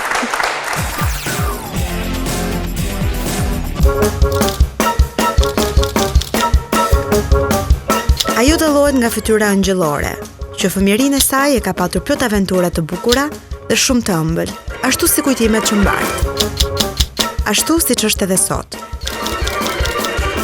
Kjo foto më kujton, mund të them që është një nga fotot, po themi më të rëndësishme të fëmijërisë time, sepse atë kompletin e verdhë kam pasur shumë qef edhe nuk lja rast pa e veshur. Ka qenë dhurat, se di se kush ma ka dhënë dhurat, po e di që kisha ditëlindjen, ishte rast për të bërë foto, vishesh gjithmonë ai kompleti I verdh, derisa u mërzita kur nuk më bënte më që u rrita, se më rrinte deri këtu te krahët, bluza. Është një foto që është shumë e dashur për mua, unë e kam prerë për ju që ta shikoni, domethënë të më shikoni vetëm mua, po në krahun tim është vllai im edhe sipër është motra, është me të vërtetë një foto shumë e dashur për mua. Dihet tashmë që le të themi fëmijëria jon nuk ka qenë kaq me teknologji siç mund të bëj sot unë foto fëmijëve çdo ditë, 100 foto në ditë, ka qenë disi e rast I veçantë që do bënin foto dhe na kishte ardhur një kushëriron që kishte marrë një aparat Kodak atëre dhe neve u rregulluam, motra veshin një këmishë të kuqe, vllai veshi atë bluzën me Mickey Mouse që kishim shumë qef, edhe unë u vesha bukur, mora edhe atë kukullën time të vogël tullacen në krah, që më duket se ka pasur emrin Mimi tani që po e kujtoj. Unë jam zënë gjithmonë me prindit e mi sepse duke qenë se babi lëvizte me punë, edhe nuk kishte mundësi sepse babi ishte ai që na sillte fotografin në shtëpi për të bërë foto, edhe mërzitesha shumë kur shikoja që vllai me motrën kishin më shumë foto se unë, edhe këtë gjë e kam rregulluar me veten time dhe tani kam më shumë foto se sa ata. Po gjithsesi ka qenë një moment shumë I bukur, shumë I gëzueshëm, mund të them një ndër më të lumturit, prandaj e kam gjithmonë edhe në kornizat foto. Mua më pëlqen shumë që t'i shikoj fotot, sidomos tani që janë të vegjël edhe I rikthehem gjithmonë që shikoj krahasimin tim me fëmijët, edhe bëjmë diskutime shumë me tim shoq sepse Bora, goca ime e madhe, I ngjan jashtëzakonisht shumë, ndoshta edhe prej syve sepse im shoqi ka sy të boqelli, ajo I ngjan se dhe ajo ka sy të boqelli, po tani më duket se kanë fituar pikë sepse çuni më ngjan shumë mua, është kështu e smerze shkan edhe sytë e zi dhe gjithmonë I krahasoj fotot, kam shumë qef. Edhe shikoj shumë gjashmëri, megjithatë koha e tregon kur të rriten se sa do na ngjajnë. Po të vini re, tani jam kthyer flokëve të shkurtra deri diku që I kam pasur dhe aty në foto, edhe më pëlqen shumë që tash është bërë shumë boz kjo shprehje origjinale, që të mbetem origjinale, po me vërtet unë përpiqem që gjatë gjithë kohës t'jem një njeri kështu bio, dhe mos jem shumë e ndryshuar, që të modeli flokëve, që të ngjyra e flokëve që nuk i kam lyer asnjëherë, edhe i mbaj të tilla kështu, derisa të thinje, do jetë në modë, besoj. Kështu që më pëlqen shumë që e shikoj atë foton sepse të gjithë njerëzit që kanë parë thonë që nuk ke ndryshuar fare. Fëmijëria është një periudhë shumë e lumtur. Në fëmijëri kam kaluar një kohë shumë të mirë sepse kam qenë e vogla e shtëpisë edhe kam qenë çik më ellastuara, kështu që ka qenë një periudhë me vërtet shumë e bukur. Kush nuk donte t'i kthehej fëmijërisë. Një pjesë shumë e mirë e fotove që un kam realizuar kur kam qenë e vogël, kanë qenë pjesë e festivaleve që merrja pjesë në qytetin tim Lindjes Poliçan, madje një nga ato kam me një fustan të bardhë, isha shumë e lumtur atë ditë sepse bashkë me çmimin e parë që u fitua, unë mora edhe një shumë parash që të paktën nuk i kam parë ndonjëherë, po megjithatë më blen ca lodra shumë të bukura dhe kujtoj edhe këngën që nuk e dia e mbaj më mirë tamam, po është kështu. Kur të rritem, kur të zgjatem, do bëj piruet, vëllai motra edhe babi apo duart roket.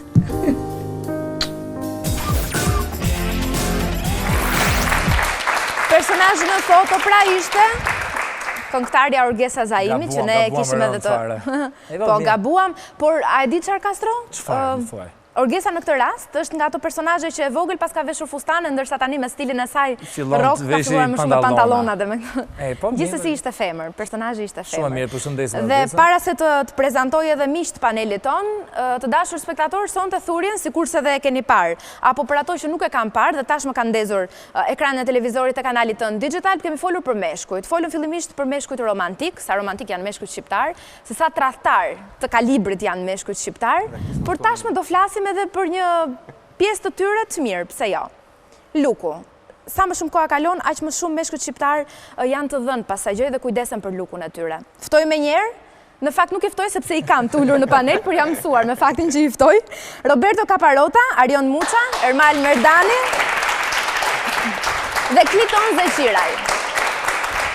Mirëmbrëma. Broma, tani për një gjë do të tresh Arion, veshin. po. Pse tek meshkujt tradhtar nuk më thrit dhe mua për shkak. Nuk dua ta diskutoj sepse ai ishte te paneli që kaloi. Kështu që e di që je kundra. Prandaj. Ishte batut, ishte batut. Jo, ishte batut. Me qëra fjala të shkuara për dëmtimin e vogël që ke në këmbë. Në të vërtetë unë e kam bërë këtë gjë thjesht. Dhe të falenderoj që erdhe pavarësisht kësaj. Jo, unë më shumë e bëra për iden, doja të kombinoja këmishën me diçka dhe vendosa ta kombinoja me çorape. Që duhet larë pak, po. Duke ecur. Mirë, edhe kjo pjesë e kujdesit për lukun është, për veten. Edhe ky kombinimi deri në detaj, edhe kur ke një dëmtim të vogël. Unë zakonisht e vesh të kuqe, sepse kam paterica të kuqe, kështu e kombinoj me patericat. Si kujdesen sot shqiptarët, meshkujt shqiptar për lukun? Unë them ta filloj Caparota, se i njeh mirë meshkujt shqiptar. E fillojmë. E fillim së bashku. Si ishte pyetja? Sa kujdesen meshkujt shqiptar për lukun? Ti si ishe? Për më tepër që je italian, tashmë jam ambientuar me Shqipërinë edhe gjuhën e di shumë mirë. Për të gjykuar. Biznes, politika. Eko. Punon për Ramën. Si? Jo. Për Berishën. Okej, dit jashtë. Me fakt jam veshur blu. Është shumë ngjyra ime e preferuar. Bluja dabëdit. Ja, unë kam 20 vjet në Shqipëri dhe sigurisht e kam parë në 20 vjet ke parë si ndryshojnë. Po, si ndryshojnë vit për vit. Unë e mbaj mend moda që nga viti 94 deri në sot. Dhe si ka qenë ndryshimi? Shumë i madh. Shumë. Unë e mbaj mend akoma viti 94 që nga shqiptarë me gjubili kura, me qizme me punta. Me majtë. Po, kështu ishte dhe në Itali, nuk është ishte vetëm në Shqipëri. Jo. Tashi, italian ti shaj sa të duesh, po jo për moda. Jo, unë jam filo italiane, nuk të shaj unë italian. Jo, po vej mund, kritikoj sa të duesh, po vërtin për moda nuk mund të bësh një kritikë. Janë fashionistat më dhej. Apo jo? Janë, kanë pak probleme e gjene vetës, po. Po, unë ka stile, unë mora vesh ftesën para një muaj dhe prandaj nuk i kam hequr se kisha frikë nga Castro se mund të kishte. Mirë, do ju pyesim edhe për këtë. Po hajde flasim mirë në përgjithësi pak që të futemi më brëndësi temës. Jo, jam përmirësuar shumë shqiptarë me më fakti që në specifikisht ku eshe përmirësimi në veshje, në çfarë përkujdesje tjetër? Me çdo aspekt. Unë me vërtet jam shumë i kënaqur kur shikoj që shqiptarët ndryshojnë, janë shumë emancipuar tani. Edhe janë bërë trendi. E ndjekin moda, por para sa vitesh, jo, është pak problematike. Mund të themi që shqiptarët momentalisht nuk dallojnë nga italianët, me qënë se the që më përpara janë veshur, ndërkohë që italianët me modën kanë patur tjetër relacion. Jo, po flasim për indajmë, shqiptare femra, shqiptare meshkujt. Meshkujt. Shqiptare femra ka qenë gjithmonë më përpara e çunave këtu, si flasim për moda. Jo, përgjithësi, po flasim për shqiptare, përgjithësi, akoma ka diferenca, por 1% e goxha e madhe, sot për sot nuk e shikoj një ndryshimi. Jo, ndryshime ka. Si të ftuarit që kemi në studio. Në këtë aspekt nuk jam dakord, sepse ndryshime ka të Arioni gjithashtu ka jetuar në Itali, kështu që... Bërë një kompliment. Jo, nuk është, duhet themi të vërtetën. Ndryshime ka, vazhdon të ketë, sidomos tek pjesa e veshjes, jo të gjithë shunat shqiptari kanë mundësit për të veshur trendi, siç ta parafolsi. Po ka një diçka, unë mendoj që moda nuk do thotë që do i blej roba firmato. Në që se ti ke gusto... Jo, mund të kesh dhe shumë gusto, po s'ke mundësi ekonomike. Tani, kur i bën të dyja bashkë, mund të arish të nxjerrësh një rezultat pak më të mirë. Unë mund të them një rast konkret, nga Shqipëria drejt Romës, i veshur si më pëlqen mua të jem veshur në Tiranë, në Itali nuk bëja shumë diferencë. U vesha pastaj, siç duhet të vishesha në Shqipëri, siç duan mamat tona të vishemi në Shqipëri, pra me këmisha dhe me xhaketa, në Itali më shikonin gjithë shtrëmbët, më shikonin çuditshëm se thoshim ç'ne ky me xhaketë në mes të ditës, më kupton, kemi akoma disa standarde që i kemi pak gabim ne. Ne në Shqipëri për shembull nëse marrim vetëm zonën e bllokut, çunat vishen shumë bukur, po nëse zgjerohemi pak, nëse shkojmë përtej bllokut, shohim që akoma ndoshta nuk kanë mundësitë, edhe pse shohin shumë, sepse Instagrami, Facebooku të ndihmon të krijosh. Ti mund të krijosh një stil tënd, kjo pastaj që është individuale, edhe me pak para. Unë jam dakord me ty, unë thash, po flasim për gjësi akoma ka probleme, por sigurisht për efekti edhe ekonomike, për arsye. Por më pëlqejnë shumë gjërat e bukura, gjërat që ndoshta janë në modë në atë moment, por nuk i kam mundësit për t'i blerë. Unë personalisht do preferoja, si mund të krijosh modë, mund të krijosh dhe stil pa patur shumë ekonomi, absolutisht. Por që prapë do mbetesh nën klishen e asaj që do t'jep mundësia ekonomike, sepse me pak mundësi ekonomike do të kesh një diapazon shumë të ngushtë për të bërë zgjedhjen e veshjes që ti do të vesh të blesh. Mirë, edhe ne po flasim për meshkuj që kujdesen vazhdimisht për lukun e tyre, edhe jo deri në ikonizim, në ikona modash, po flasim që për ta kushtuar. Sepse ka nga ata që dhe sa johen. Me të kalosh përtej të veshurit bukur, mos të ka përdish atë idenë që do vishen bukur duke shtuar shumë elemente, pastaj kalon në sajim. Mirë, marrim edhe mendimin e Ermalit fillimisht dhe pastaj kalojmë edhe tek ftuari tjetër. Sipas mendimit tim, një ndryshime ka normalisht. Ti personalisht Ermal, sa kohë i kushton kujdesit për veten? E kam me flokët, e kam pak, nga që jam që ka qurhelë dhe dua që ti... Ishtrish. Jo d'ishtri, nuk ishtri me pjaster, Ronaldo pjaster. Mos ka një gjë të keqe. Po që flokët më marrin më shumë kohë se sa gjërat e tjera. Po fiziku? Tani po thuaj se e kam lënë, po që s'para merrem shumë me sport. Sa është dashuruar, sa dashurohesh nuk merresh.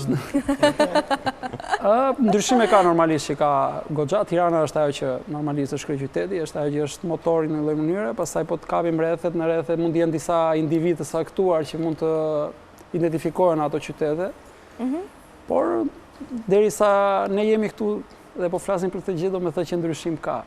Edhe që kujdesemi për vete. Je dakord me parafolësit për çështjen e konsumit, se sigurisht që të mbash veten do edhe para. Për mua nuk ka të thotë njërë të kesh para. Unë po të më shikosh, unë jam i veshur, mund të jenë roba firmato, po s'janë... Nuk janë... Jo, desha të thoshe që janë roba firmato, po nuk janë të blera në butik, që mund i blesh, janë të përdorur, edhe se kam fare për problem. Ja, me 20.000 lek mund të vishesh një xhaket, ona këpuc. Jo, janë të vërteta, sepse i shes vetë. Ja, shqyra do njëri i sinqertë. Ka biznes, po, dakord. Dhe nuk ka thot kesh lek, e kupton shumë lek dhe të shkosh të blesh një Gucci apo ku di që unë.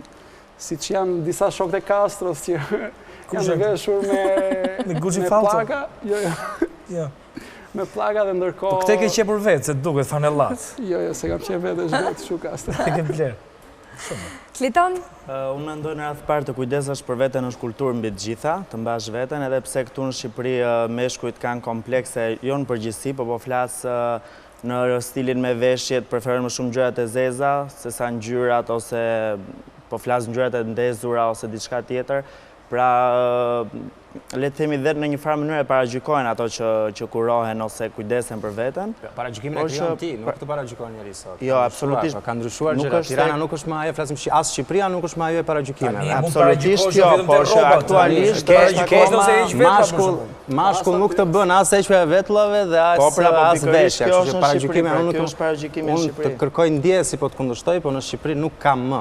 Atë paktën unë se kam ndjer më këtë idenë që ka paragjykime, ke çuna goca që tashmë duke ndjekur dhe modën, Instagrami, Facebooku të ndihmon shumë, e kuptojnë që ajo është moda dhe X është veshur në atë mënyrë thjesht për të ndjek modën. Kështu që burrët siç thash nuk të bën vetulla. Ka balancë të madhe me sistemi ku jeton, se ai llumi, ajo balta, domethënë krijon pak kështu një. Është e vërtetë që nuk ekzistojnë më, por gjithsesi akoma ka komplekse shqiptar për veten. Mentaliteti që do kohë që ta ndryshon. Gjithmonë ke merak për gjykimi, edhe kur nuk ekziston gjykimi, para gjykimi sot ka ndryshuar situata sigurisht. Po prapë ti brenda mendiandatit që mos e na shikon, mos e na. E dikush sipas mendimit tim e fillon dhe e krijon paragjykimin dhe mund ta ndihmojë që të ndryshojë ky fenomen, janë vajzat. Domethënë vajzat vet kur e shohin që një djalë është veshur bukur e pëlqejnë apo jo. Po. Kështu që vet vajzat kur lidhen me një djalë fillojnë dhe edukojnë apo jo. Kështu që janë femrat janë një motor shumë i rëndësishëm dhe i meshkujve. Kështu që vajza vet kur e sheh që djali për shembull nuk ka shumë stil, por mund të jetë bukurosh. Po vishësh edhe më bukur se vet femra që del tash këtu është pak. Po këtu e ke gabimin ti. Këtu e ke gabimin ti. Tashi bashkulli duhet ketë ca qime tashi pak herë duhet mbajë.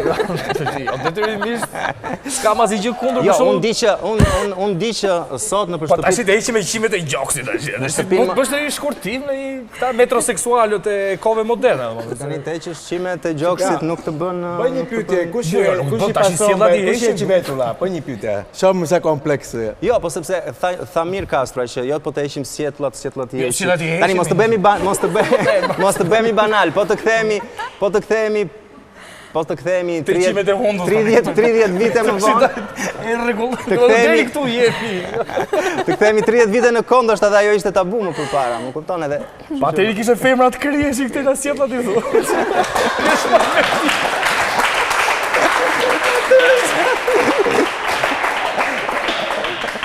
Sa më bën Jakov, po shtikohon. Kameramani du të qetësi. Për shumë klitonin, je ndjerë në një herë i paragjykuar momenti që i e kuruar më shumë se ç'duhet të themi fizikisht? Nuk mund të them që jam ndjerë unë personalisht, sepse unë nuk i kam kushtuar shumë re ose paragjykime, por që ka pas paragjykime, normalisht këtë doja të edhe më përpara. Unë personalisht kujdesem shumë për veshjet, i kam shumë fiksim, le të them, veshjet, ngjyrat ose gjëra trendi, aksesorët, edhe flokët gjithashtu. Këto janë ato që kam më shumë. Ka çurela i ke dhe ti flokët? Jo, të drejtë. Mirë, na trego konkretisht Kliton se sa kohë sepse po flasim për që kushton të mbash lukun, flokët, veshja, çdo gjë. Po koha, se duhet edhe koha, apo jo, kjo gjë do dhe kohë. Ti sa vëmendje, sa kohë i kushton lukut tënd, sa shpenzon për të? Unë realisht i kushtoj shumë kohë lukut tim, domethënë edhe kur dalë poshtë në supermarket, duhet rregulloj flokët, ndryshe s'dal. Por që jo...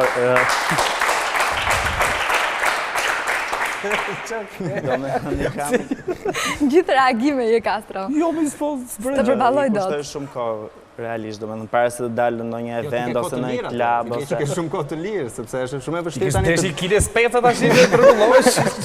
Të rregullosh flokët. Okej, po flas për flokët më shumë, i kam. Nuk po them të vishem tani me kostumë për është femra mashkull e të shitje aty. Po di unë burr aty në supermarket ndrohen janë me turne. Kuptoj. Jo Monda, jo Liza. Lidhemi me termin që përdori Castro, metroseksual, sepse kohët e fundit është përdorur shumë si term për të identifikuar meshkujt, pikërisht ata që ishin shumë të kuruarit. Beckhami dhe Cristiano Ronaldo për shembull janë një nga ata që quhen metroseksual, sepse janë te i mase të kuruar, ndoshta afrohen më shumë tek femrat, te mënyra se si kurohen. Po doni të lidhemi edhe me shtetin fqinj, në Itali tashmë janë çunat ata që kurohen më shumë se sa femrat. Në fakt kam dëgjuar shpesh ankesa nga femrat që meshkujt rrinë dhe shpenzojnë më shumë kohë para pasqyrës. Po flasësh ti apo unë për Italinë, se unë e njoh mirë. Jo, mirë ke drejtë. Dhe femrat. Prandaj kanë ardhur shumë femra studiojnë këtu në shkollat tona. Nga Italia domethënë gjithmonë. Femra italiane. Mos janë këto kjo 30% që të virgjëra. Ato që ka profesori, këto të virgjë, jo s'besoj. Në Itali nuk e di statistikat, po nuk besoj që ka shumë virgjë. Roberto? Jo, më fate me përqet të risi spetadorë, sot. Që është Castro se në bëjmë shumë me qeshuru, me... No, ogni tanto puoi parlare, no? Ma sì, ma dai.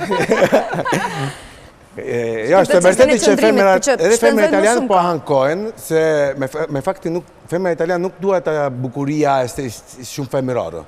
Duan meshkujt do jetë meshkujt.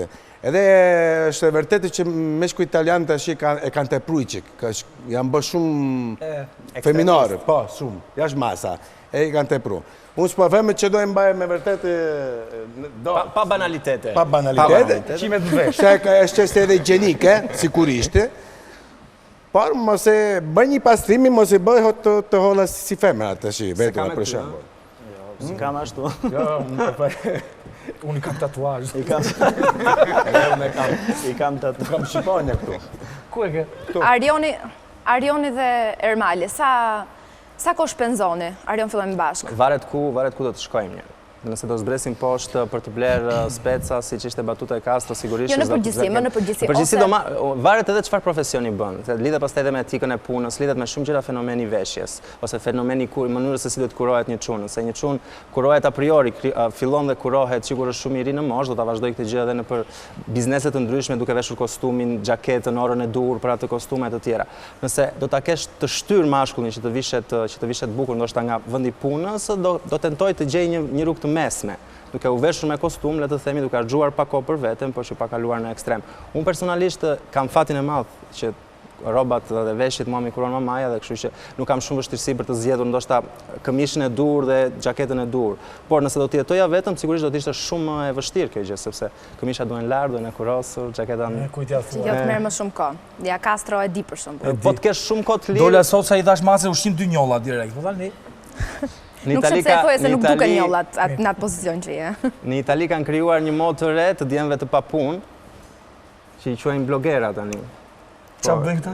Këta janë blogerat e famshëm në Itali, meshkujt që janë papunë, kanë shpikur të tendencën e re që është në Instagram. Ti personalisht i kushton më shumë rëndësi fizikut, portretit, veshjes, kush është ajo që ka më shumë rëndësi? Duhet jetë 360 gradë, është në tërësi, nëse ti e mban veten mirë, e mban edhe duke shkuar në palestër, duke ngrënë mirë dhe duke u veshur pastaj mirë. Po kjo nuk do të thotë që një që shkon në palestër vishet keq ose një që vishet bukur duhet jetë me dorë mos me muskuj barku. Po sigurisht që kur e ke trupin në forma është më i thjeshtë të vishesh mirë, apo jo?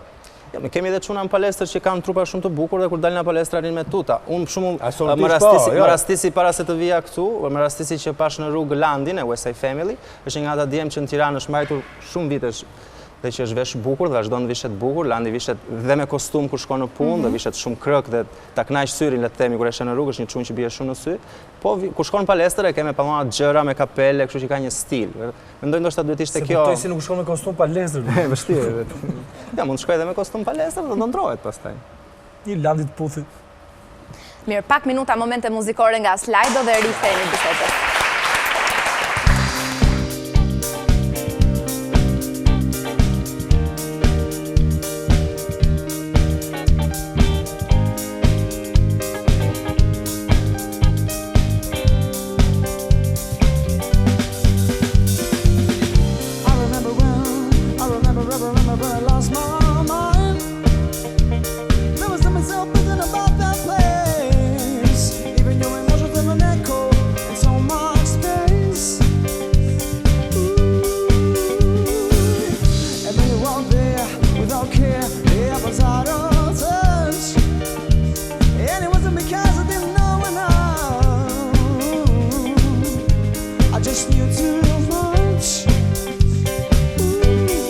Cause I made me cry.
I rikthehemi të qeshurave, pse jo, sërish me panelin ton, po flasim për meshkujt dhe lukun, kujdesin e tyre ndaj vetes, që nga veshja, fiziku dhe shumë detaje tjera të cilat ne do t'i përmendim. Roberto, mendon se kjo kultura e të kujdesurit për veten është kthyer në permanente tashmë pa dallime seksi, jo vetëm tek meshkujt në Shqipëri? Ti e cek edhe pak më parë që ka ndryshime. Po, ka ndryshime. Po, unë ndarë meshkuj me ferma, se ferma kanë që gjithmonë më avancuar edhe po flasim për... Nuk të duket sikur kujdesi për veten është kthyer më shumë mani tek meshkujt kohët e fundit? Jo. Mendoj që është normal të kujteshim, për mua është më mirë. Ndoshta nuk e ka pa mirë pyetje, se A kemi një kulturë në tashmë, si meshkujt, si femrat të kujdesurit për vete? Është kthyer tashmë kjo në një kulturë permanente të vazhdueshme? Po, mendoj se do ndjekim si italianë, do bëjnë edhe shqiptarë si italianë, edhe qunat, me vetuat e holla. Ermal? Ani, për mua është e rëndësishme normalisht kujdesesh për veten, si për femra dhe për meshkuj, sepse është koha, është momenti, mendoj unë, pavarësisht se po të marrim gjithë historinë e njerëzimit, atëherë kujdeseshin më shumë vetëm mbretërit, ata që ishin gjithmonë elita në një lloj mënyre e çdo vendi që udhëhiqte. Por në ditët e sotme çdo lloj kush, si femra dhe meshkuj, duhet kujdeset për veten e vet, sepse në një punë që do shkoj, s'mund të shkoj unë siç jam në shtëpi, mund të shkoj në një punë, e kupton, në një event, në çdo lloj gjëje që ti duhet të jesh i veshur mirë dhe sepse veshja prezanton në një lloj mënyre personalitetin që ti ke, duhet të jesh i rregulluar deri në detaj, nuk po them ekstremisht që të sencit e të vetllat nuk kanë asgjë, për shkak se sprish se cili është me gusto, një mund ta bëj më trash me to, sprish punë fare aty. Mendoj edhe këtu në Shqipëri që nuk e çan kokën njëri që jeq njëri vetull apo si jeq, kupton se ky është koncept. Ktu për shembull, në rastin konkret, kush i heq vetullat? Gjeni duhet. Flitoni po. Jo, unë po të tregoj një histori, Rregullojmë termin, të heqësh vetullat apo ti rregullosh vetullat? Në moment që i rregullon diçka do heqësh ti për të rregulluar, kështu që nuk di. Më korrekt është të rregullohet. Po i tregoj çfarë Arionit u shkova tek një berberane dhe ai po filloi se ç'po bënte një lloj metode turke me pekë, kështu më hoqi këto te faqet, pastaj filloi këtu i thashë. Po gjithsesi si ishte ndonjë gjë. Nuk ishte ndonjë gjë, nuk që në një fund i botës, e kupton apo. Domethënë i ke hequr vetullat. Këtu normalisht. Se tani nuk e Flitoni di si ke quani. I pastron, themi. Po jo, se tash, më tash për këtu. Po, unë i thash për. Unë kam shumë shoqë, kam disa shoqë të mia që janë parukiera. Më thanë që vi shumë meshkuj që heqin vetulla dhe thonë, të lutem mos e thuj njeri. Nuk kam turp, unë e them, po thash, po unë do ta tregoja. Po ti Roberto? Po, patjetër. Arioni tha që nuk i kishte pastruar se do vinte në emision. Çfarë ishte kjo? Frikë përpara gjykim? Jo, bëj shaka.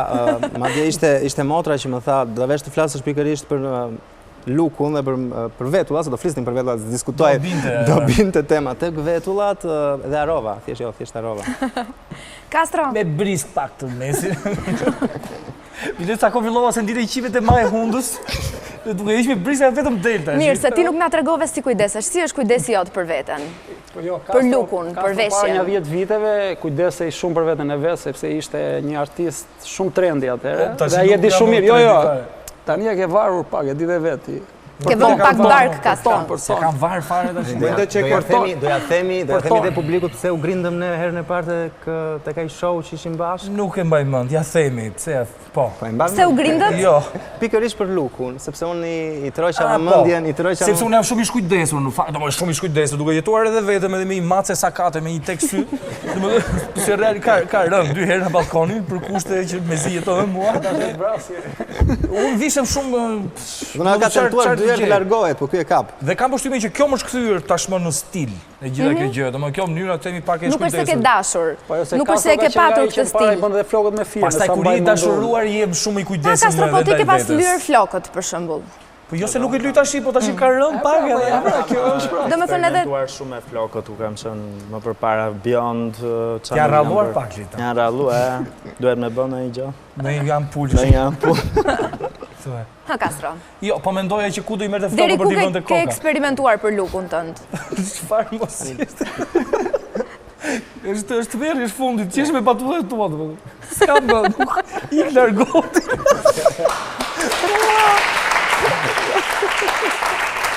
Bëjsa ka Kliton se edhe unë po i mendoj ku ti marrë na i vënd këte, di si edhe këte. E po diku të me marrë ato të gjithë drejtaj. Kliton, na thuaj një ditë rutin të kujdesit tënë për veten. Si është, sa kohë i kushton fizikut, sa kohë i kushton... Do flasim dhe pak për lëkurën. Aktualisht, pa tjetër. Këtu jemi, ja. E po tani për lukun mashkullor jemi, që të bëjmë o Kastro? Pjesë janë edhe këto, po Kliton? Aktualisht nuk është se jam duke u marrë me palestër ose stërvitje ose në një sport caktuar, por që gjithmonë jam bërë mbarë që them do shkojmë palestër, do filloj palestërn, por duhet kesh dhe një të hënën, pa? Duhet kesh edhe vullnet ose të pak të në shkosh me një njeri, se kur shkon vetëm është ajo, do me thëmë mërzitesh, kupton, kalon më shpet kur jemi në një shok ose... Do me thëmë koha i mbetet pjesës tjetër të lukut, veshjes... Pjesës tjetër të lukut, pa veshjes... Po për lëkurën? Jo, nuk është se kam në një kujdes... S'ke kujdesje? Bëjt në një kujdes shumë, ja. Të tregoj një histori se më kujtuar... Po, Armal? Do me thënë këto kremrat që janë këto. E fejuara më shpi... Se përdorë ti? Po jo, më si përdorë. E fejuara shpi se që kish një dyun si balta, kështu, dhe tha do t'i bëjmë, okej, bëjmë, i thash po e bëj vetëm se është baltë, se më kujton kur kam qenë i vogël, që ndozi me baltë e kërë. Edhe po, ajo ndërkohë ishte diçka që i bënde mirë fytyrës, pavarësisht ishte thënë që t'i përdori femrat apo meshkuj, ishte kushdo mund t'i përdori. Ajo ka qenë e vetmja herë që ke përdorur diçka për fytyrën, nuk është se ke një krem që e përdor apo diçka për kujdesje.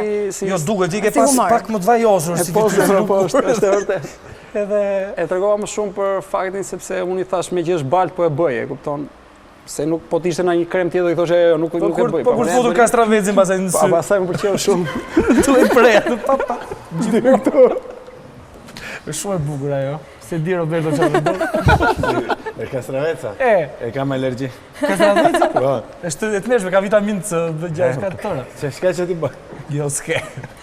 Kastra shumë kritik ndaj kujdesit mashkullor, më duket. Jo, shumë ka qenë, shiko, Kastro, thash para 10 vitesh, Kastro ishte ai që i bënte me fije bjonde, kupton? Po mi moni bëj dhe tash.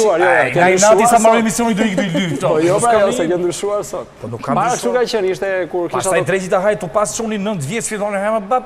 Ndryshon dy, do të prandaj ndryshon kohë. Po mi normal është kur të bësh fëmijë me fëmijë. Arion? Te kjo pjesë nuk kam informacione, jo, nuk jam fare jabdetuar, nuk kam asnjë lloj informacioni, sepse fatkeqësisht them që nuk e njoh këtë fush, kam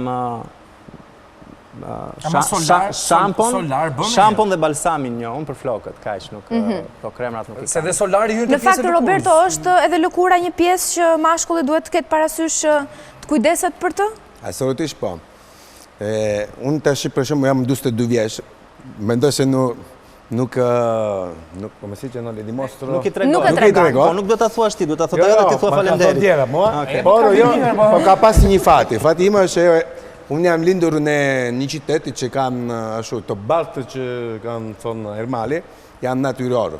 Jo baltë që blenë për dyqanë. Edhe janë me fati qyteti që e Lamezia Terme, atë ku bëjnë kurre termale, edhe janë naturale. Edhe që nga i voglu kanë qenë gjithmonë nga familjarisht, gjithmonë nuk kemi shkuar, kemi bën këto baltë, janë sa bashka me ujë të nxehtë natyror, jo. Në Viterbo lart, jo, në Viterbo në Rom çfarë zonë? Ka sa qytete që i kanë domosdoshmë, si është në përmet e 3 orë. Lixha i thu, edhe këtu në Shqipëri mu duket si Lixha. Është shumë mirë, po, si Lixha është me baltë, janë balta kurative që i bëjnë shumë mirë lëkurës. Po, edhe bëjnë shumë mirë. Në fakt do ta thoja gjatë 23 vjeçar. Faleminderit, e di. Të lutem. Kështu që edhe për kujdesi për lëkurën, se edhe për kujdesi për lëkurën duhet, se unë nuk di ju çuna, po neve femrat e kemi shumë problem për shembull të kemi lëkurën e thatë. Por kam përshtypjen ky duhet jetë edhe problem për meshkuj gjatë dimrit, që lëkura plasaritet apo sikurse edhe duart. Kështu që edhe ky është një kujdes për lëkurën, apo jo, një krem hidratant. Deri para ca viteve në çka quhet ajo labelo, çka quhet. Ti ke pas gjet gjithmonë sa erimi takuar. Po, normalisht po. Çfarë bën më apo lyhet? Po themi për këtë lloj përkujdesi, nuk po themi që të shtroni kremrat edhe vajrat edhe. Jo, është edhe Kastro, biles Kastro ka përdorur dhe timin. Po dhe tati ka dimi i përdorin. Jo, dhe meshkuj kanë filluar të përdorin. I përdorin. Jo. I përdorin. Po, dhe unë, i përdor dhe unë. I përdorin. Biles, unë aplikoj dhe rimel, është rimel për meshkuj. Po s'ka zhe, pse qeshe jo? Po jo, pra e kam qep edhe atë. Ke dhe rimel.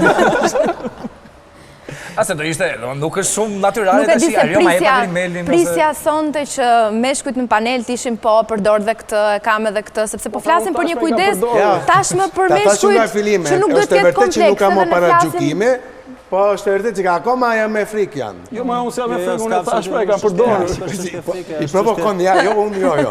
Po së provokon. Se është kjo shpreja, unë flasë për veten, sigurisht kur unë flasë gjithmonë për veten, po.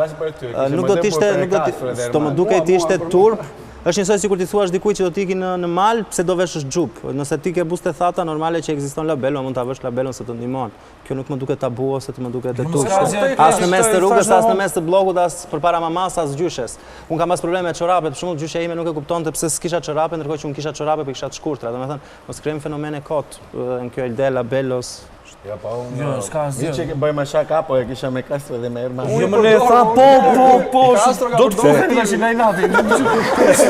Po, me i përdorin, nuk... Mirë, fundja labelo thjesht vazelinësh, kështu që nuk kam mund t'jetë me qershi me lule strydhe, po vazelin vetet. Vazelin e përdojë për tjetër gjë. Ishte qik vështirë që të përdorin, amesh. Sot e përdorim, është një gjë shumë e rëndësishme që duhet mbajtur me vete. Po palet që ndo, thuaj. Unë ju falenderoj shumë që ju kisha në panel, edhe krijuam për post, dam mesazhin e kujdesit për veten, krijuam edhe një situatë humori. Faleminderit Roberto Arion, faleminderit Ermal, gjithashtu edhe Klitoni. Castro, falenderoj edhe ty shumë. Do shihemi sërish. Të dashur miq, këtu e mbyllim edhe emisionin Thurje për sonte. Uroj të kemi sjell momente sa më të bukura, qoftë të vërteta, por qoftë edhe humoristike. Të kemi bërë të ndjeni sa më mirë. Ju puth shumë dhe ju uroj një javë sa më të bukur.